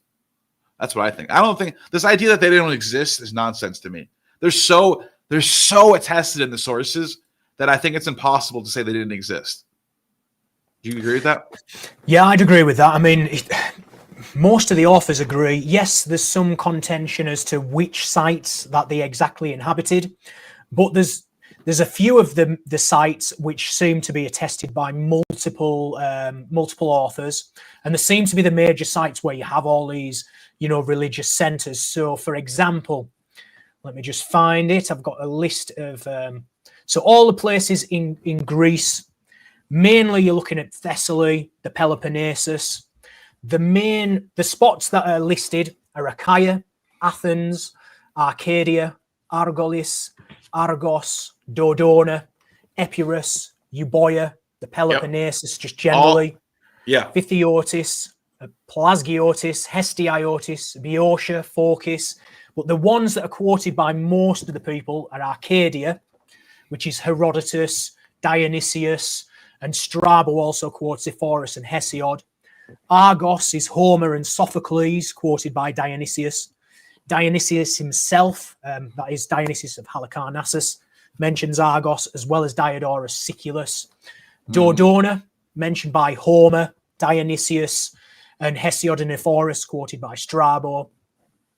And they're the main key sites. Now, moving into Italy, because the Pelasgians were also said to have had migrations into Italy. The Tyrannoi, they call them the Tyrannoi, and they say it's basically synonymous with Pelasgian. Yeah, some texts will actually even say Tersenoi, Pelasgoi. Telespoi, right? They're like synonymous. A hyphenated word. That's why you get the name Tyrrhenian Sea, right off of Italy. By the way, this is another interesting location. So this is from the sources. I love the sources. I don't really care about theories and stuff. Aeschylus says the Danaids were fleeing Egypt. By the way, some people think that's the tribe of Dan. That's kind of crazy. Anyways, they seek asylum from King Pelasgus of Argos, which he says is on the Strymon, including Perret. So look at this. That's all the way up here where Thrace and modern Romania or what is it called? North Macedonia, I guess, or Bulgaria, I meant, in Serbia. So look at all the way up here is where the sources are saying the Pelasgians are located. So this tells me that we're talking about Indo-European peoples as like a loosely confederacy. That's what I think is going on here with Pelasgians. I don't think Pelasgian is just one country. I think it's a loose confederacy of peoples. That's why this source right here tells us that. So they go all the way up in the north. But that's according to Aeschylus. That's a good source right there. Yeah, and I just quickly off the back of what you've just said there, can I just share my screen very quickly? Yeah, absolutely. Because obviously, one of the sources says the Samothracian mysteries were originally Pelasgian, and one of the images from a column at the temple complex, I've only seen the image elsewhere in Scythian gold, so I'll show you that now. Yeah, let's see it. I also got a source to match you too. And what's interesting is we also, so I don't know if you can see that. So the stone at the top left there, that's a column fragment from the Samothracian temple complex. And then compare that with the Scythian gold, the image of the Scythian gold below that. And we also, what interesting on that point is we get a source here from Aristotle, who actually says that the Oinotrians, they were originally from Greece. I believe they were descended from Lycaon, who is from the Pelasgian, from Pelasgus. And it says here, look, according to the historians, one of the settlers there, a certain Italus, became king of Oinotria, and from him they took the name of Italians instead of that of Oinotrians. It was this Italus who then, according to tradition, converted the Oinotrians from a pastoral life to one of agriculture and gave them various ordinances, being the first to institute their system of common meals.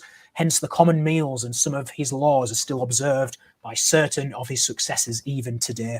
So I just wondered if that pastoralist life has got some connection to the Scythians, especially when looking at that that artwork. So just an observation there, really. I don't know your thoughts. Oh, so by the way, just to add to that, in the Varro talks about then there's being these two twins, that the primordial, the first man, it's a dyad. I don't know, it's two men in this situation. It's not an Adam and Eve thing. But one of them's name is Adamas. It's the first primordial demigod of the Samothracians, who are called Pelasgians, and his name is Adamas. He's one of these Dioscuri that are mentioned. You know the other one's name?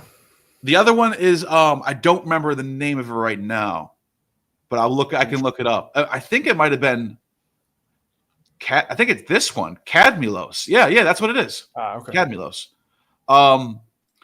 Yeah. Anyways, I have to look into that more. Don't quote me on that.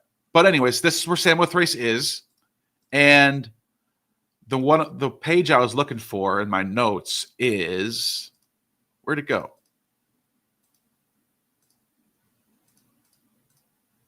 The Pelasgian thing. I have some Pelasgian. Oh, this is it. The rites were pre-Greek, Thracian, Pelasgian inhabitants of Samothrace.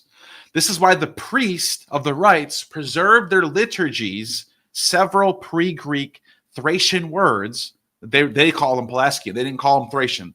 They said it was Pelasgian. And the names of the gods were also Pelasgian. They weren't the Greek names.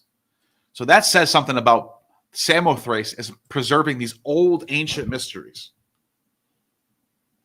So, oh, by the way, it might have been Pelasgian. Now that I think about it, it might have been Adamas that gives birth to the two twins, Cadmilos and Uranos. I think it is something like that. But either way, you have a first primordial man, and there's a dyad involved somehow. Either he gives birth to him or something, or he's one of them. But I can't remember. I have to look into that. Any thoughts on that? Yeah, I think that's super interesting. You know, those divine, those like horse twins that are associated with that, with those two primordial men. They come through in the in some of the Germanic mythology as well, if I'm not mistaken. Have you heard of that Taliesin's map? Yeah, we have like Hengist and Horsa. Yeah. They come through as in some of the legendary texts, but it's clearly a reflection of myth. Yeah. So if you look up like Adamas, he's the primal man of the Samothracians, but he also shows up in the hymns of the Nicene preacher in the 2nd century, who calls him Adam. He calls him like he basically applies the rites of Christianity to these ancient Samothracian and Eleusinian mysteries. He's just mixing everything together, and like this is like in the 150s AD. And is he being represented as a human or as a god? It's hard to. As a primal man. Primal, like human man, or like a demigod. Primal man, yeah. A demigod. I mean, Adam's kind of a demigod. He lives for 900 years. Yeah. No, he's not a normal human, but I think it's something like that. Like he's like the intermediary between gods and humans. It's interesting that I think it said one of the sons is identified with Uranos, though, or like the sky itself. The sky itself, right? So it's very weird. He's more divine than it appears on the outside. Or I would agree with that, because I think it's a lot more mythical than historical as far as, and the sources are very spotty. Very spotty. We have very, very few sources of it. It's from inscriptions that we found, or from the Nicene preacher who's in the 2nd century, hearkening back to this ancient, whatever, almost Stone Age religion. That's how far back it goes. Well, Samothracians are even older than the Eleusinian mysteries. And we know the Eleusinian mysteries. If you actually look at the archaeology, there's a Iron Age layer, there's a Classical Age layer, there's an Iron Age layer, then there's a Bronze Age layer underneath that, and then it keeps going to the late Stone Age.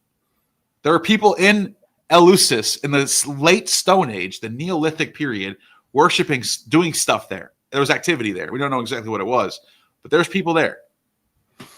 Yeah, I've got just a little something that might add on to that, actually. And it's a reference that Strabo gives us, and it's actually about Karnak. Well, it's not specifically about Karnak. It's about the river Loire. Or Can you share it? Loire. Yeah, I'll share it now. Yeah. Right. I'm not good with the French, so apologies to any French speakers out there that I'm probably destroying this name here. But this is from Strabo here.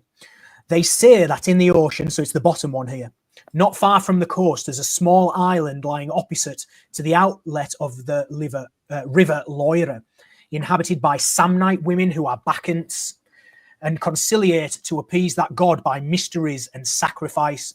No man is permitted to land on the island, and when the women desire to have intercourse with the other sex, they cross the sea and return again. And then later on, it goes down here. He says, and he's talking about a guy called Artemidorus. He says that there is an island near Britain in which they perform sacrifices to the goddesses after the same fashion that they do in Samothrace. And then this is interesting as well, because there are allusions specifically in the Labor Gabala Erin and the Declaration of Arbroath, which is the Scottish Declaration of Independence that was written from Robert the Bruce. And he says that they came from Scythia, because it says here, because we know the Scythians, they were using poison on the arrows. And it says here, the following is also credible, that a tree grows in Celtica similar to a fig, which produces a fruit resembling a Corinthian capital, and which being cut exudes a poisonous juice, which they use for poisoning their arrows. And I have seen other sources which say they actually used hellebore. However, this island here, off the outlet of the river Loire, it says here, look, this island, it says the Gauls arrived in the valley. Sorry, it says by 600 BC, the Loire had already become to be a very important trading route between the Celts and the Greeks.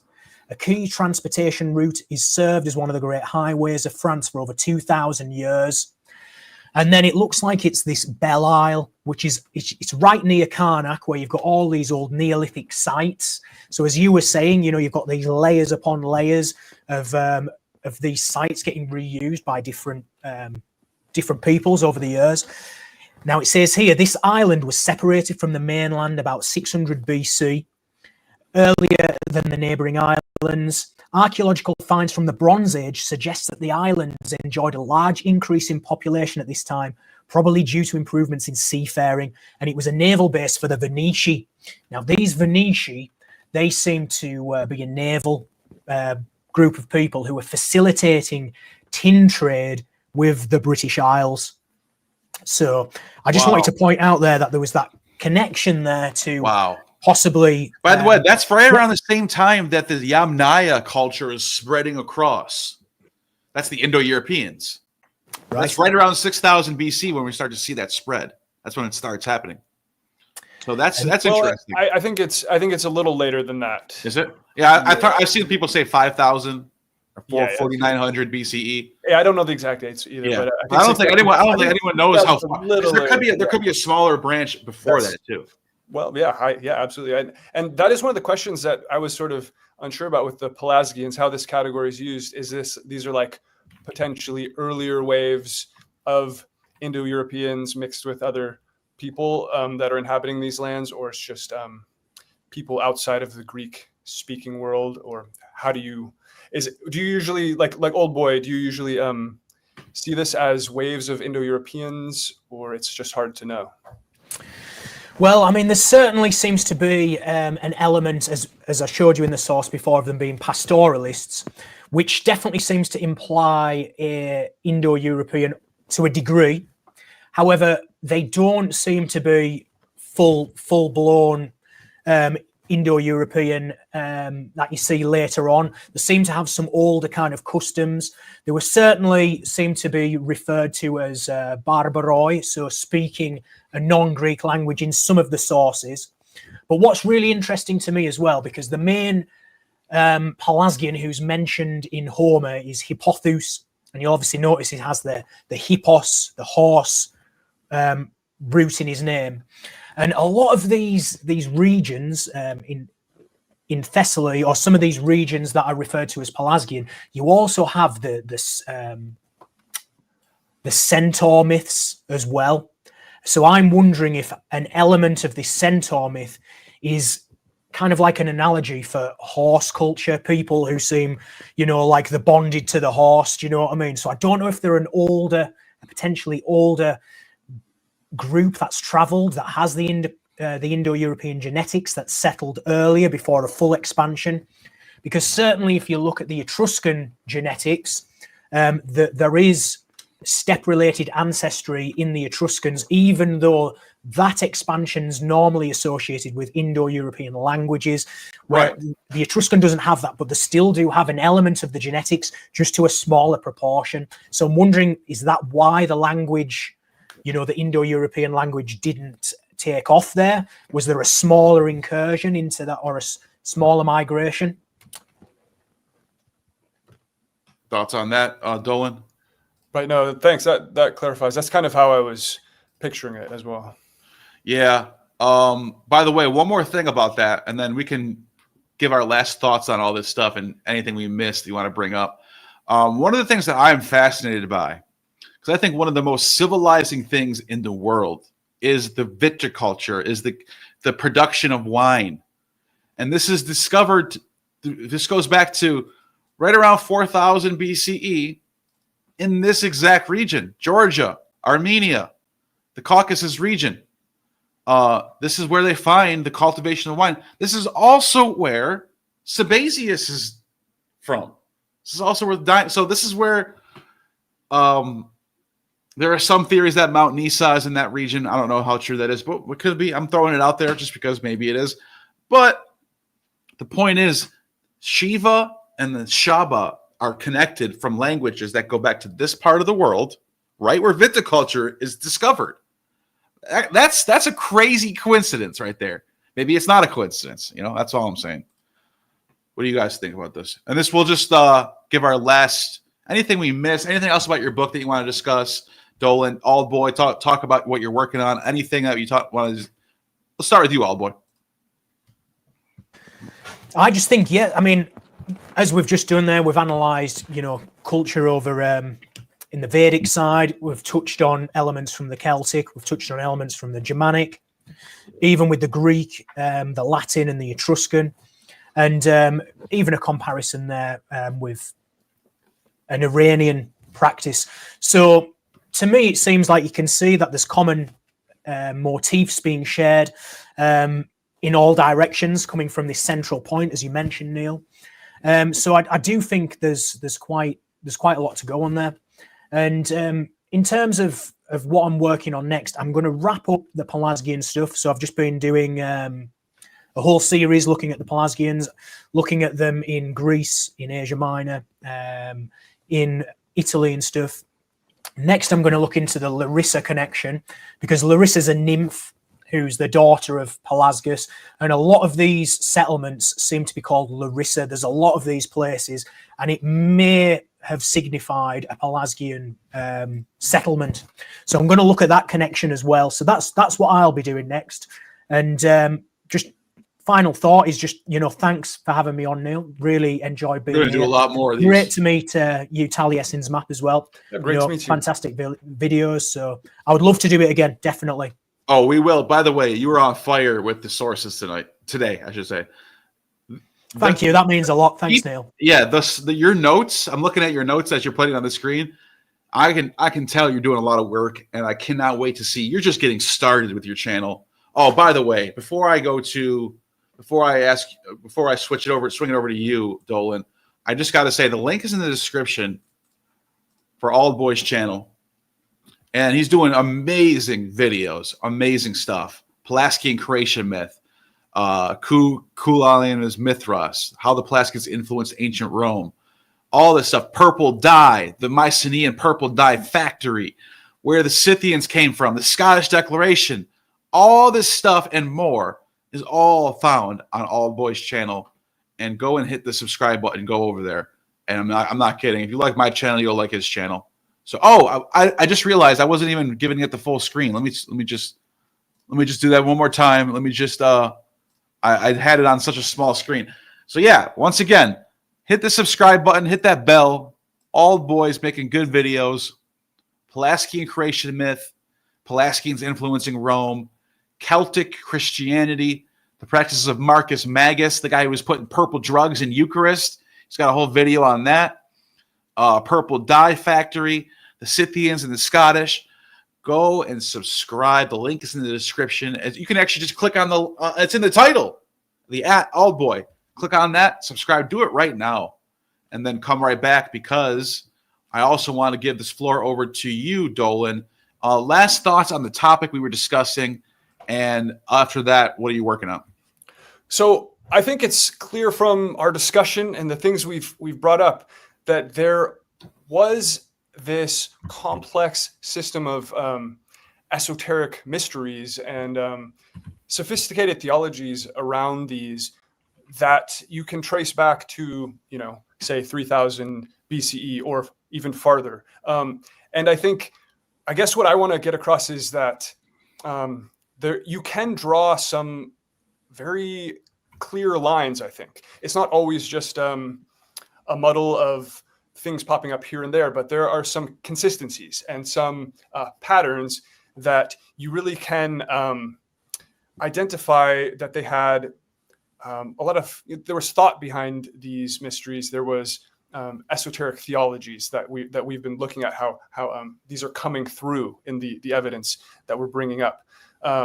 So yeah, that's a message that I sort of want to get across. And that connects to, I guess, my channel, what I'm working on these days. I'm working on a second book, and I am putting out videos right now that are like versions of the topics that will become my book, my second book. And a lot of what I'm looking at is, well, my project is based around Celtic mythology, if that wasn't clear. It's been sort of a neglected branch in comparative mythology. There's a lot of confusion, and so I'm trying to clear up confusion and make some of these lines, some of these connections a little cleaner, a little crisper and clearer to people, to try to prove to people that there was complex thought and esoteric meaning behind these myths that we still can get to and connect to these sorts of esoteric rituals and things like that. And so that's kind of my second book, is going deeper into that and much more fully, I think, tying it into Proto-Indo-European religion and as an effect of that, basically giving another reconstruction of the Proto-Indo-European religion, a lot that we can't see, but sort of an alternate take that hasn't been out there. I think there are some things I'm trying to clarify that I think have been confused within the study of comparative mythology. Yeah, and you do a great job of getting this information out there. There's the channel. You can click on the link in the description, or you can click on the @Taliesin's map in the title. But I also want to give a shout out to your book real quick, if you don't mind. Oh, yeah. Your book is one of my... I've had this book for a while now, and I didn't even know that you were watching me. I just got this book without even knowing who you were. I ordered this book because I'm interested in comparative mythology, and this book is so good at comparing Celtic, Vedic, Greek, Roman, all over the board, comparing all the mythologies. You get the comparison between Apollo and Odin, Dionysus and Soma. There's the table of contents. You can see look at all those gods in there. Tyr and Mitra, Celtic Vishnu. You got Father Sky, Isir and Vanir, two aspects of Odin. Look at all that. It's all in one book. Big book with tons of information.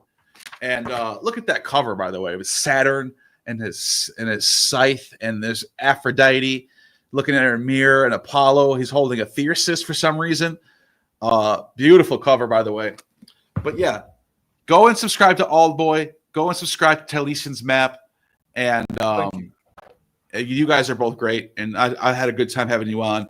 If we do have a couple super chats, if you don't mind. Some of them are directed to you guys as well. So if you could stick around for a couple more minutes, is that okay? Okay.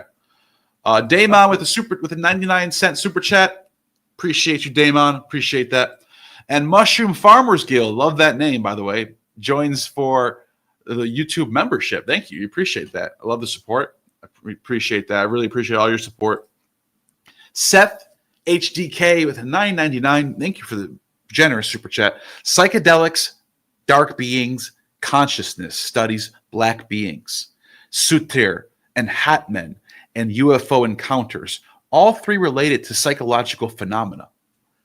Now, you were talking about this, old boy, with the Sutir and the black sun. Any thoughts on this?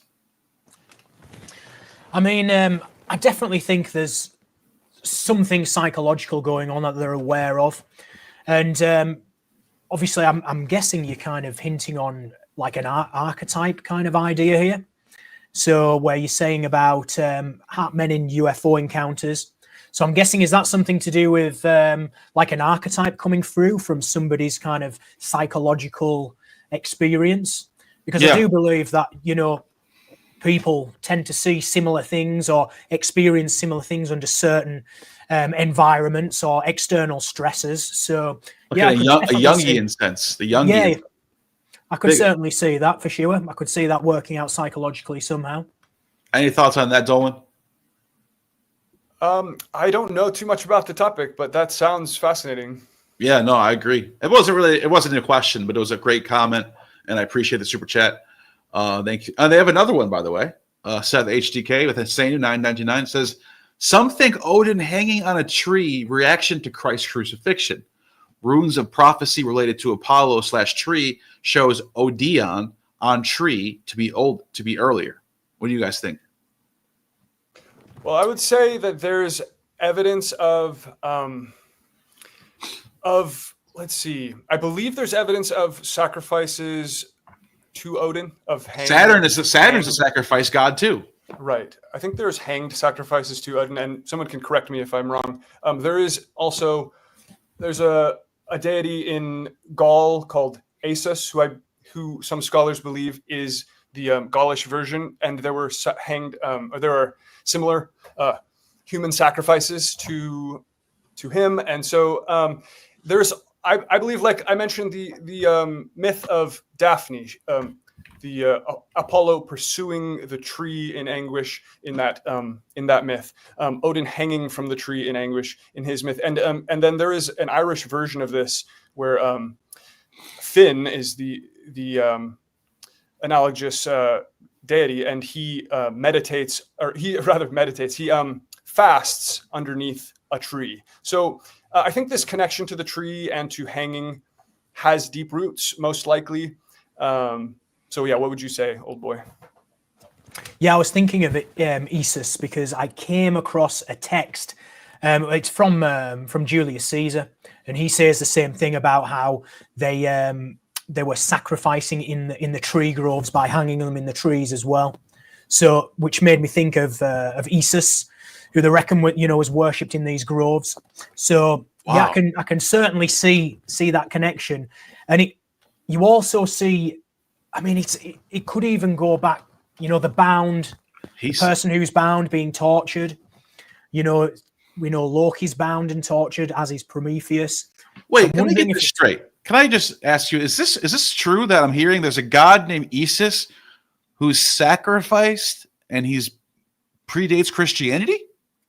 Yeah, but I believe he's not very well attested. It doesn't say that he himself is sacrificed. Oh, okay. I was gonna say that's fucking nuts. With human sacrifice, that would have been mind blowing if that would have been true. Okay, go ahead, old boy. I'm sorry. Oh no, I was just going to say, I don't think there's a great deal of information on him. There's only a few carvings, if memory serves. Is that correct, Taliesin? I think there's only a few. Yeah, they got a coin. They got a coin. There's only like a couple. Yeah, and then there's a description from a Roman source, it's on there if it's Lucian or someone, but they describe the sacrifices to three Gaulish gods, and they describe Isis's horrid shrines as Lucanus. Yeah. Isis being tied to a tree. Oh, look, according to Byrne commentary on Lucan, human victims were sacrificed to Isis by being tied to a tree and flogged to death. So there you go. By the way, Lucan is not the same as Lucian. Lucan is the guy who writes the Civil War. Right. My apologies. No. But it's fine. Because the reason why I said that they're both very important. I have it over here somewhere. Lucan. Where is it? That's Lucian. Damn, I don't know why. Maybe I lost my book. Anyways, it's called the Pharsalia, and it's the civil war between Pompey and Caesar. It's one of the classic books about how bad civil war is. It's a very somber, very sobering tale about civil war and how horrible civil war is. It doesn't glorify it at all. But anyways, the fact that he writes about Isis is fascinating. Yeah, and you can see there that another writer writes about a magical charm to cure throat trouble to Isis. And if you think about hanging from trees and throat trouble, it's sort of like, is that connected to hanging and sort of a magical connection there, or is it something else? But all of this put together, to me, it suggests that it has deeper roots than just a reaction to Christianity. Look at this down here. The Gallic medical writer Marcellus of Bordeaux. Who is this? A 4th century medical writer. That's cool. They still had medical writers in the 4th century. Interesting. May offer another textual reference to Isis in his De Medicamentis, a compendium of pharmacological preparations written in Latin in the early 5th century, right before it all crashed, and the sole source for the several Celtic words. The word magical medical charm, decipherable as Gaulish, which appears to invoke the aid of Isis. What the hell? There had to have been some sort of synchronization of him and Jesus going on. That's wild. What's interesting about that is the Isis, because the Etruscans, their word for god gods was Isa, Aiser. Really? Yeah, or ice in the singular, which is quite reminiscent of Arcia and Ars in the Norse as well. So, there it is right there, the river Asis. Huh. Interesting. That's given me something to investigate, so thank you very much. Here we go, right here. In the imagery, the bull and the tree are perhaps both divine, and the animal, like the image of the divine bull, is three-horned. What? It's like Dionysus. Then the 3 cranes and the rebus for 3-horned, maybe probably 3-headed. Interesting. Woodman, tree, and bull. Yes, the god of vegetation. It's a Dionysian magic god. I do think that bull in particular from the Celtic material is the equivalent of Dionysus. I do think that's Whoa. That's awesome. Wow, there's a lot of stuff here. He's depicted at the bottom of a tree also. Like there's a tree of life. And then the cranes, as it mentioned, are so it's kind of like when you're at the bottom of the tree, it suggests connection to the underworld potentially as well. So wow. Lucan relates the sacrifices to Isis were suspended from a tree. There it is. That's what you were talking about, old boy. Yeah, that's what I think. That's the only thing I can think is that's what Julius Caesar is alluding to when he mentions the sacrifices that are performed in the groves where they're hung in the trees. So it seems like he's definitely describing this ritual sacrifice. And then down here it says John D. Fries. Oh, by the way, John D. Fries is a great scholar. I run into his name all the time in my research. So he's doing a lot of good work. He's a philologist. This is one of the old classical philologists from back in the day. Finds grounds of comparison between Isis and Odin, both being patrons of sailors, Lestes, and associated with Mercury. That's crazy. Anyway, look at this. 18th century Druidic revivalist identified Isis with Jesus on the strength of the similarity of their names. I don't see why that. That's the first thing I noticed.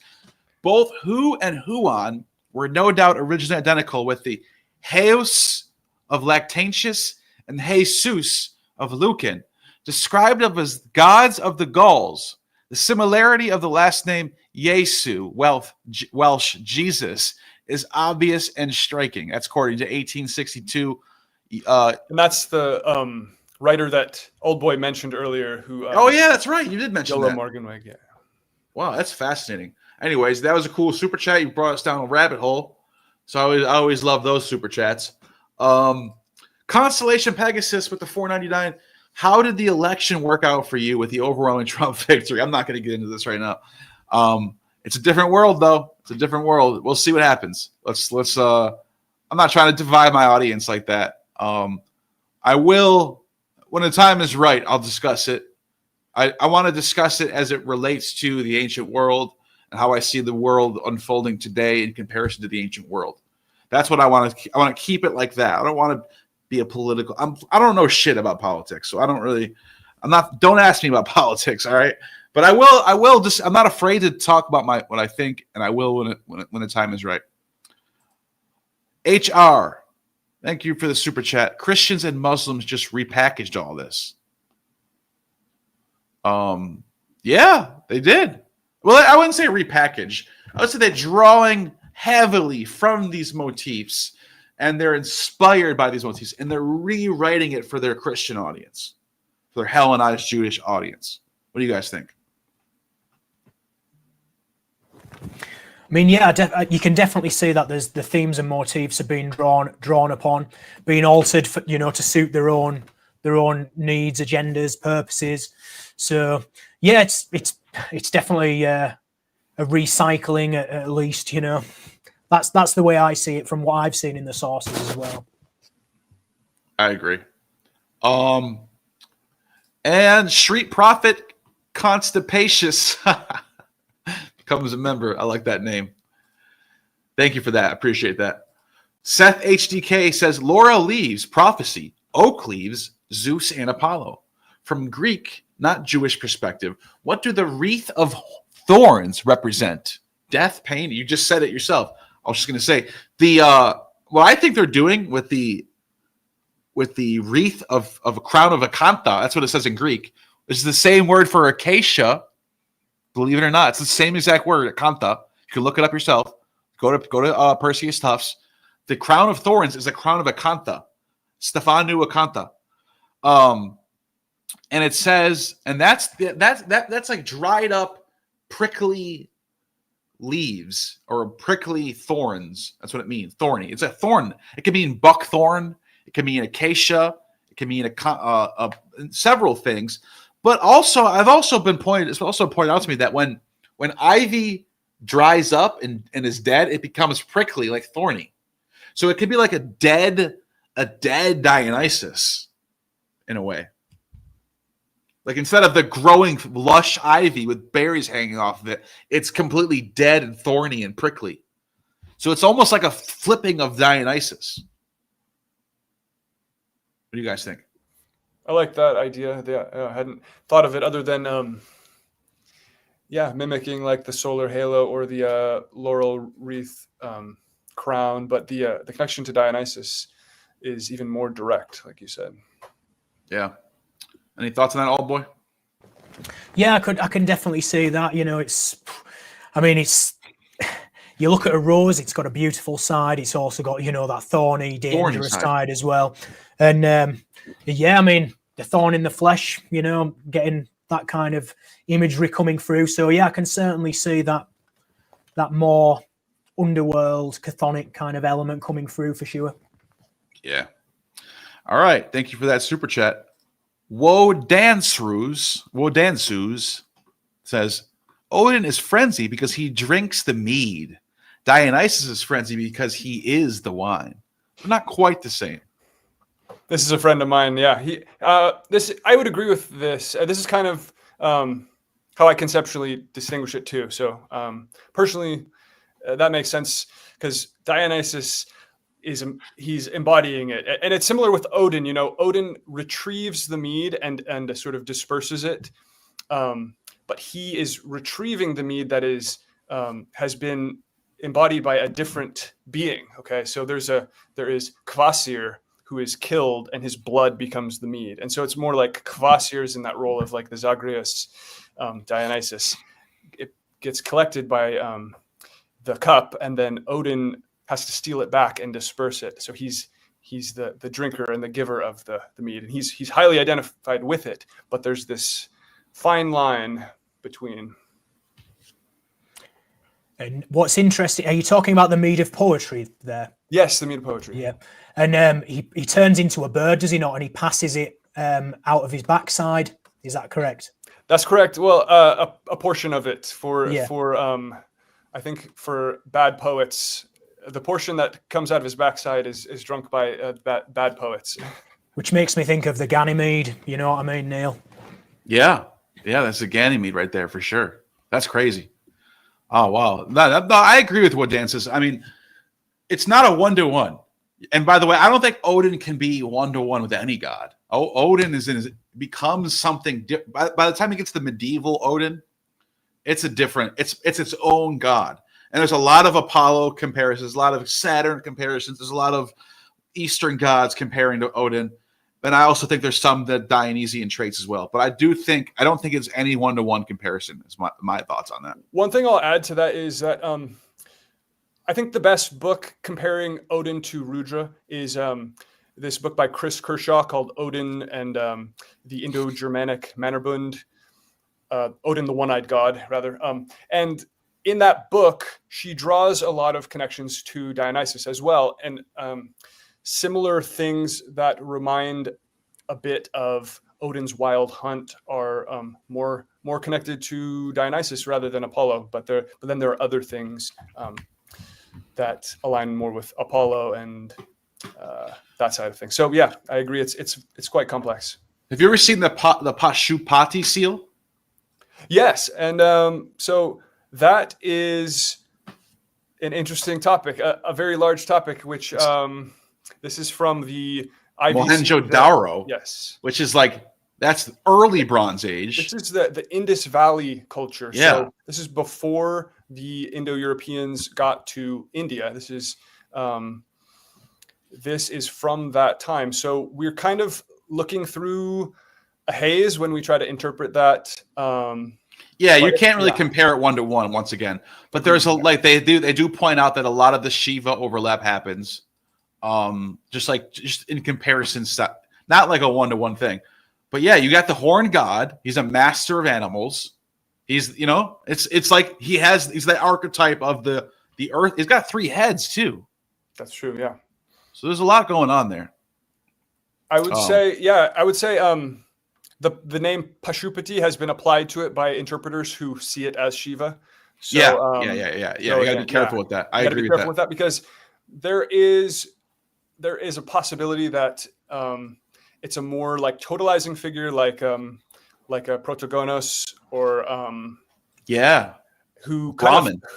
Brahma, exactly, like Prajapati, who then has, because he's identified with so much that he has overlaps, and like I said, you're comparing 2 different cultures and how they conceptualize those things. So just be cautious with that. I agree. Well said. Mushroom Farmers Guild, when is your next live stream, Old Boy?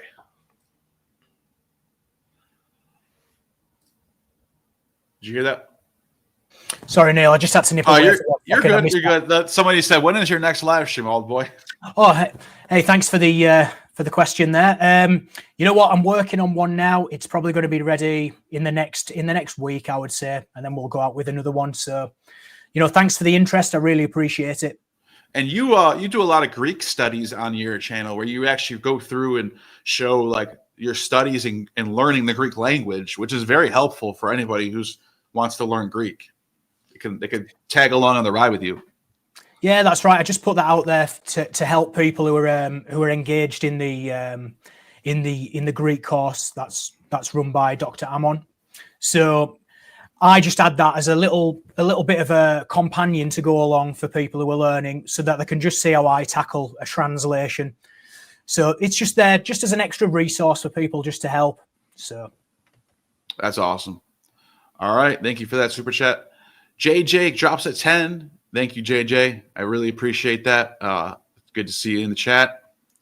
Philip Demick says, what Celt hero fires arrow at storm like Babel? Anyone know? I'm not sure off the top of my head, to be honest. Do you know at all? Well, I'll say that arrows are not common in Celtic myth. I I'm not entirely sure. I can't think of a place where there is arrows and archery off the top of my head. It's something I've wondered about. I'm sure it probably comes up, but it was not a major part of the main myths. And so I'm not sure what he means by Babel there and like storm, but I don't know of any. I don't know of a Celt hero who does that. There are a lot of spears being thrown in Celtic mythology. I had no idea either. I'm just guessing here, but I did just a quick search. I found this Brigid, Scottish triple goddess. Okay.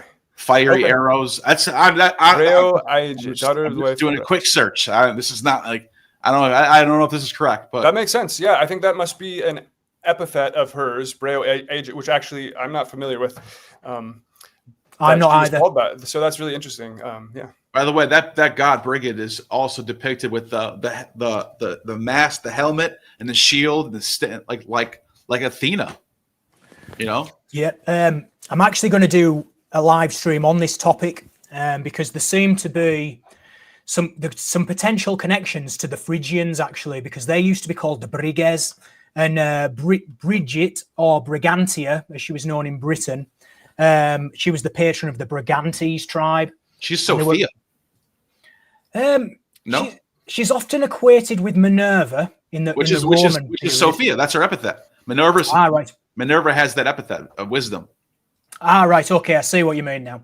So, and she also has the crown of sovereignty on her head, which shows that she's got some connection to a sovereign goddess as well. And what's interesting is these Brigantes were in the north of England. They were in the southwest of Ireland. They were in the Iberian Peninsula as well.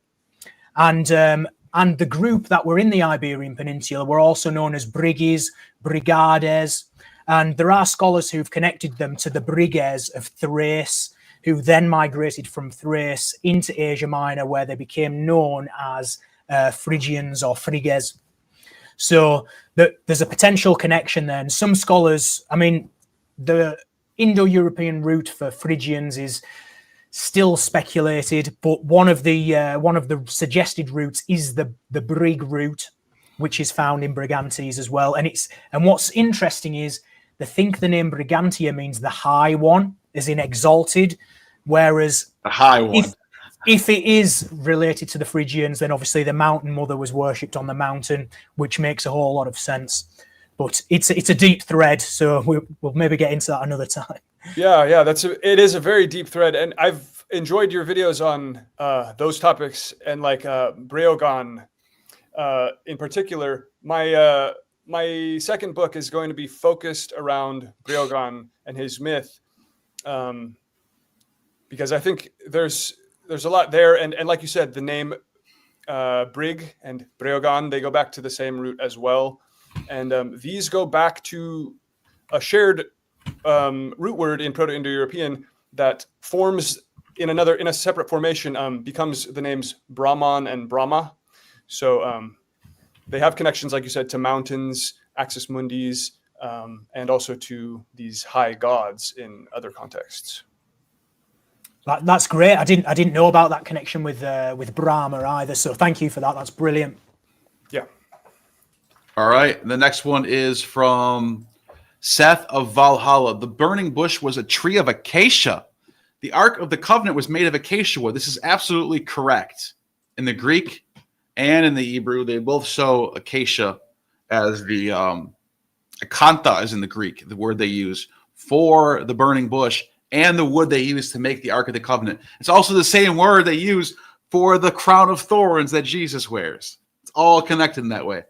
I wonder if I can pull up the maybe the Greek on this. Let's see. Let me do Cross Bible. Let me see something real quick. Wait, first of all, which verse is it again? I think it's Exodus 3. Let me do something real quick. Just give me 1 second. I gotta show this. Exodus 3. Exodus 3, and then I'm going to do the English side. And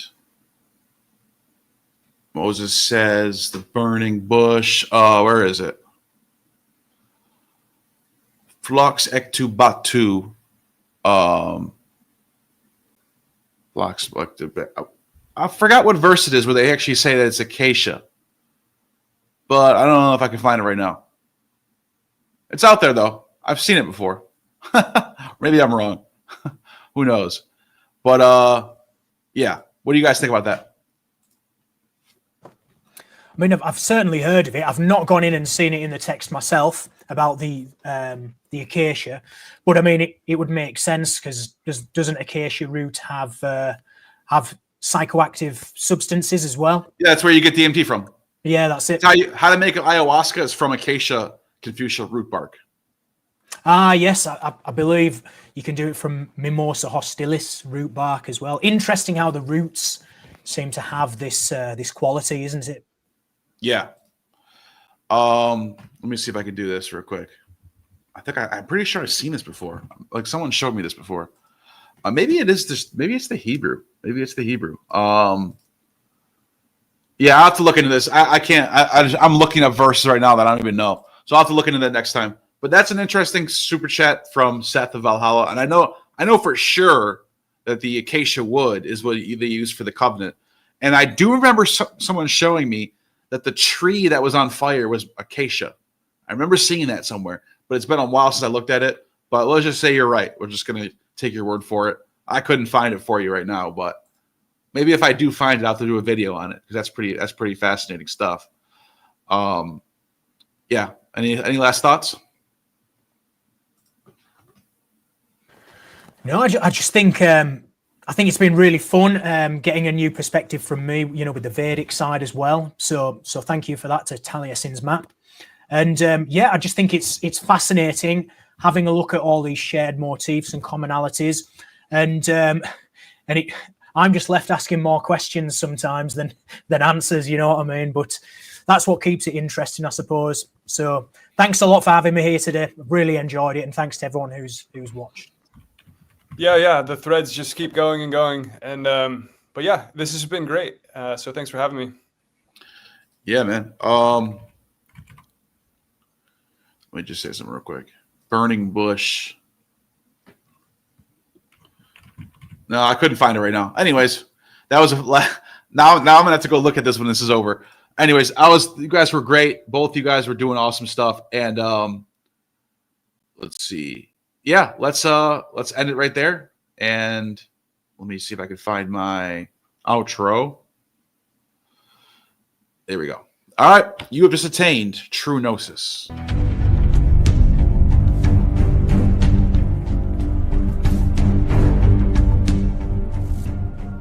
You have just attained true gnosis.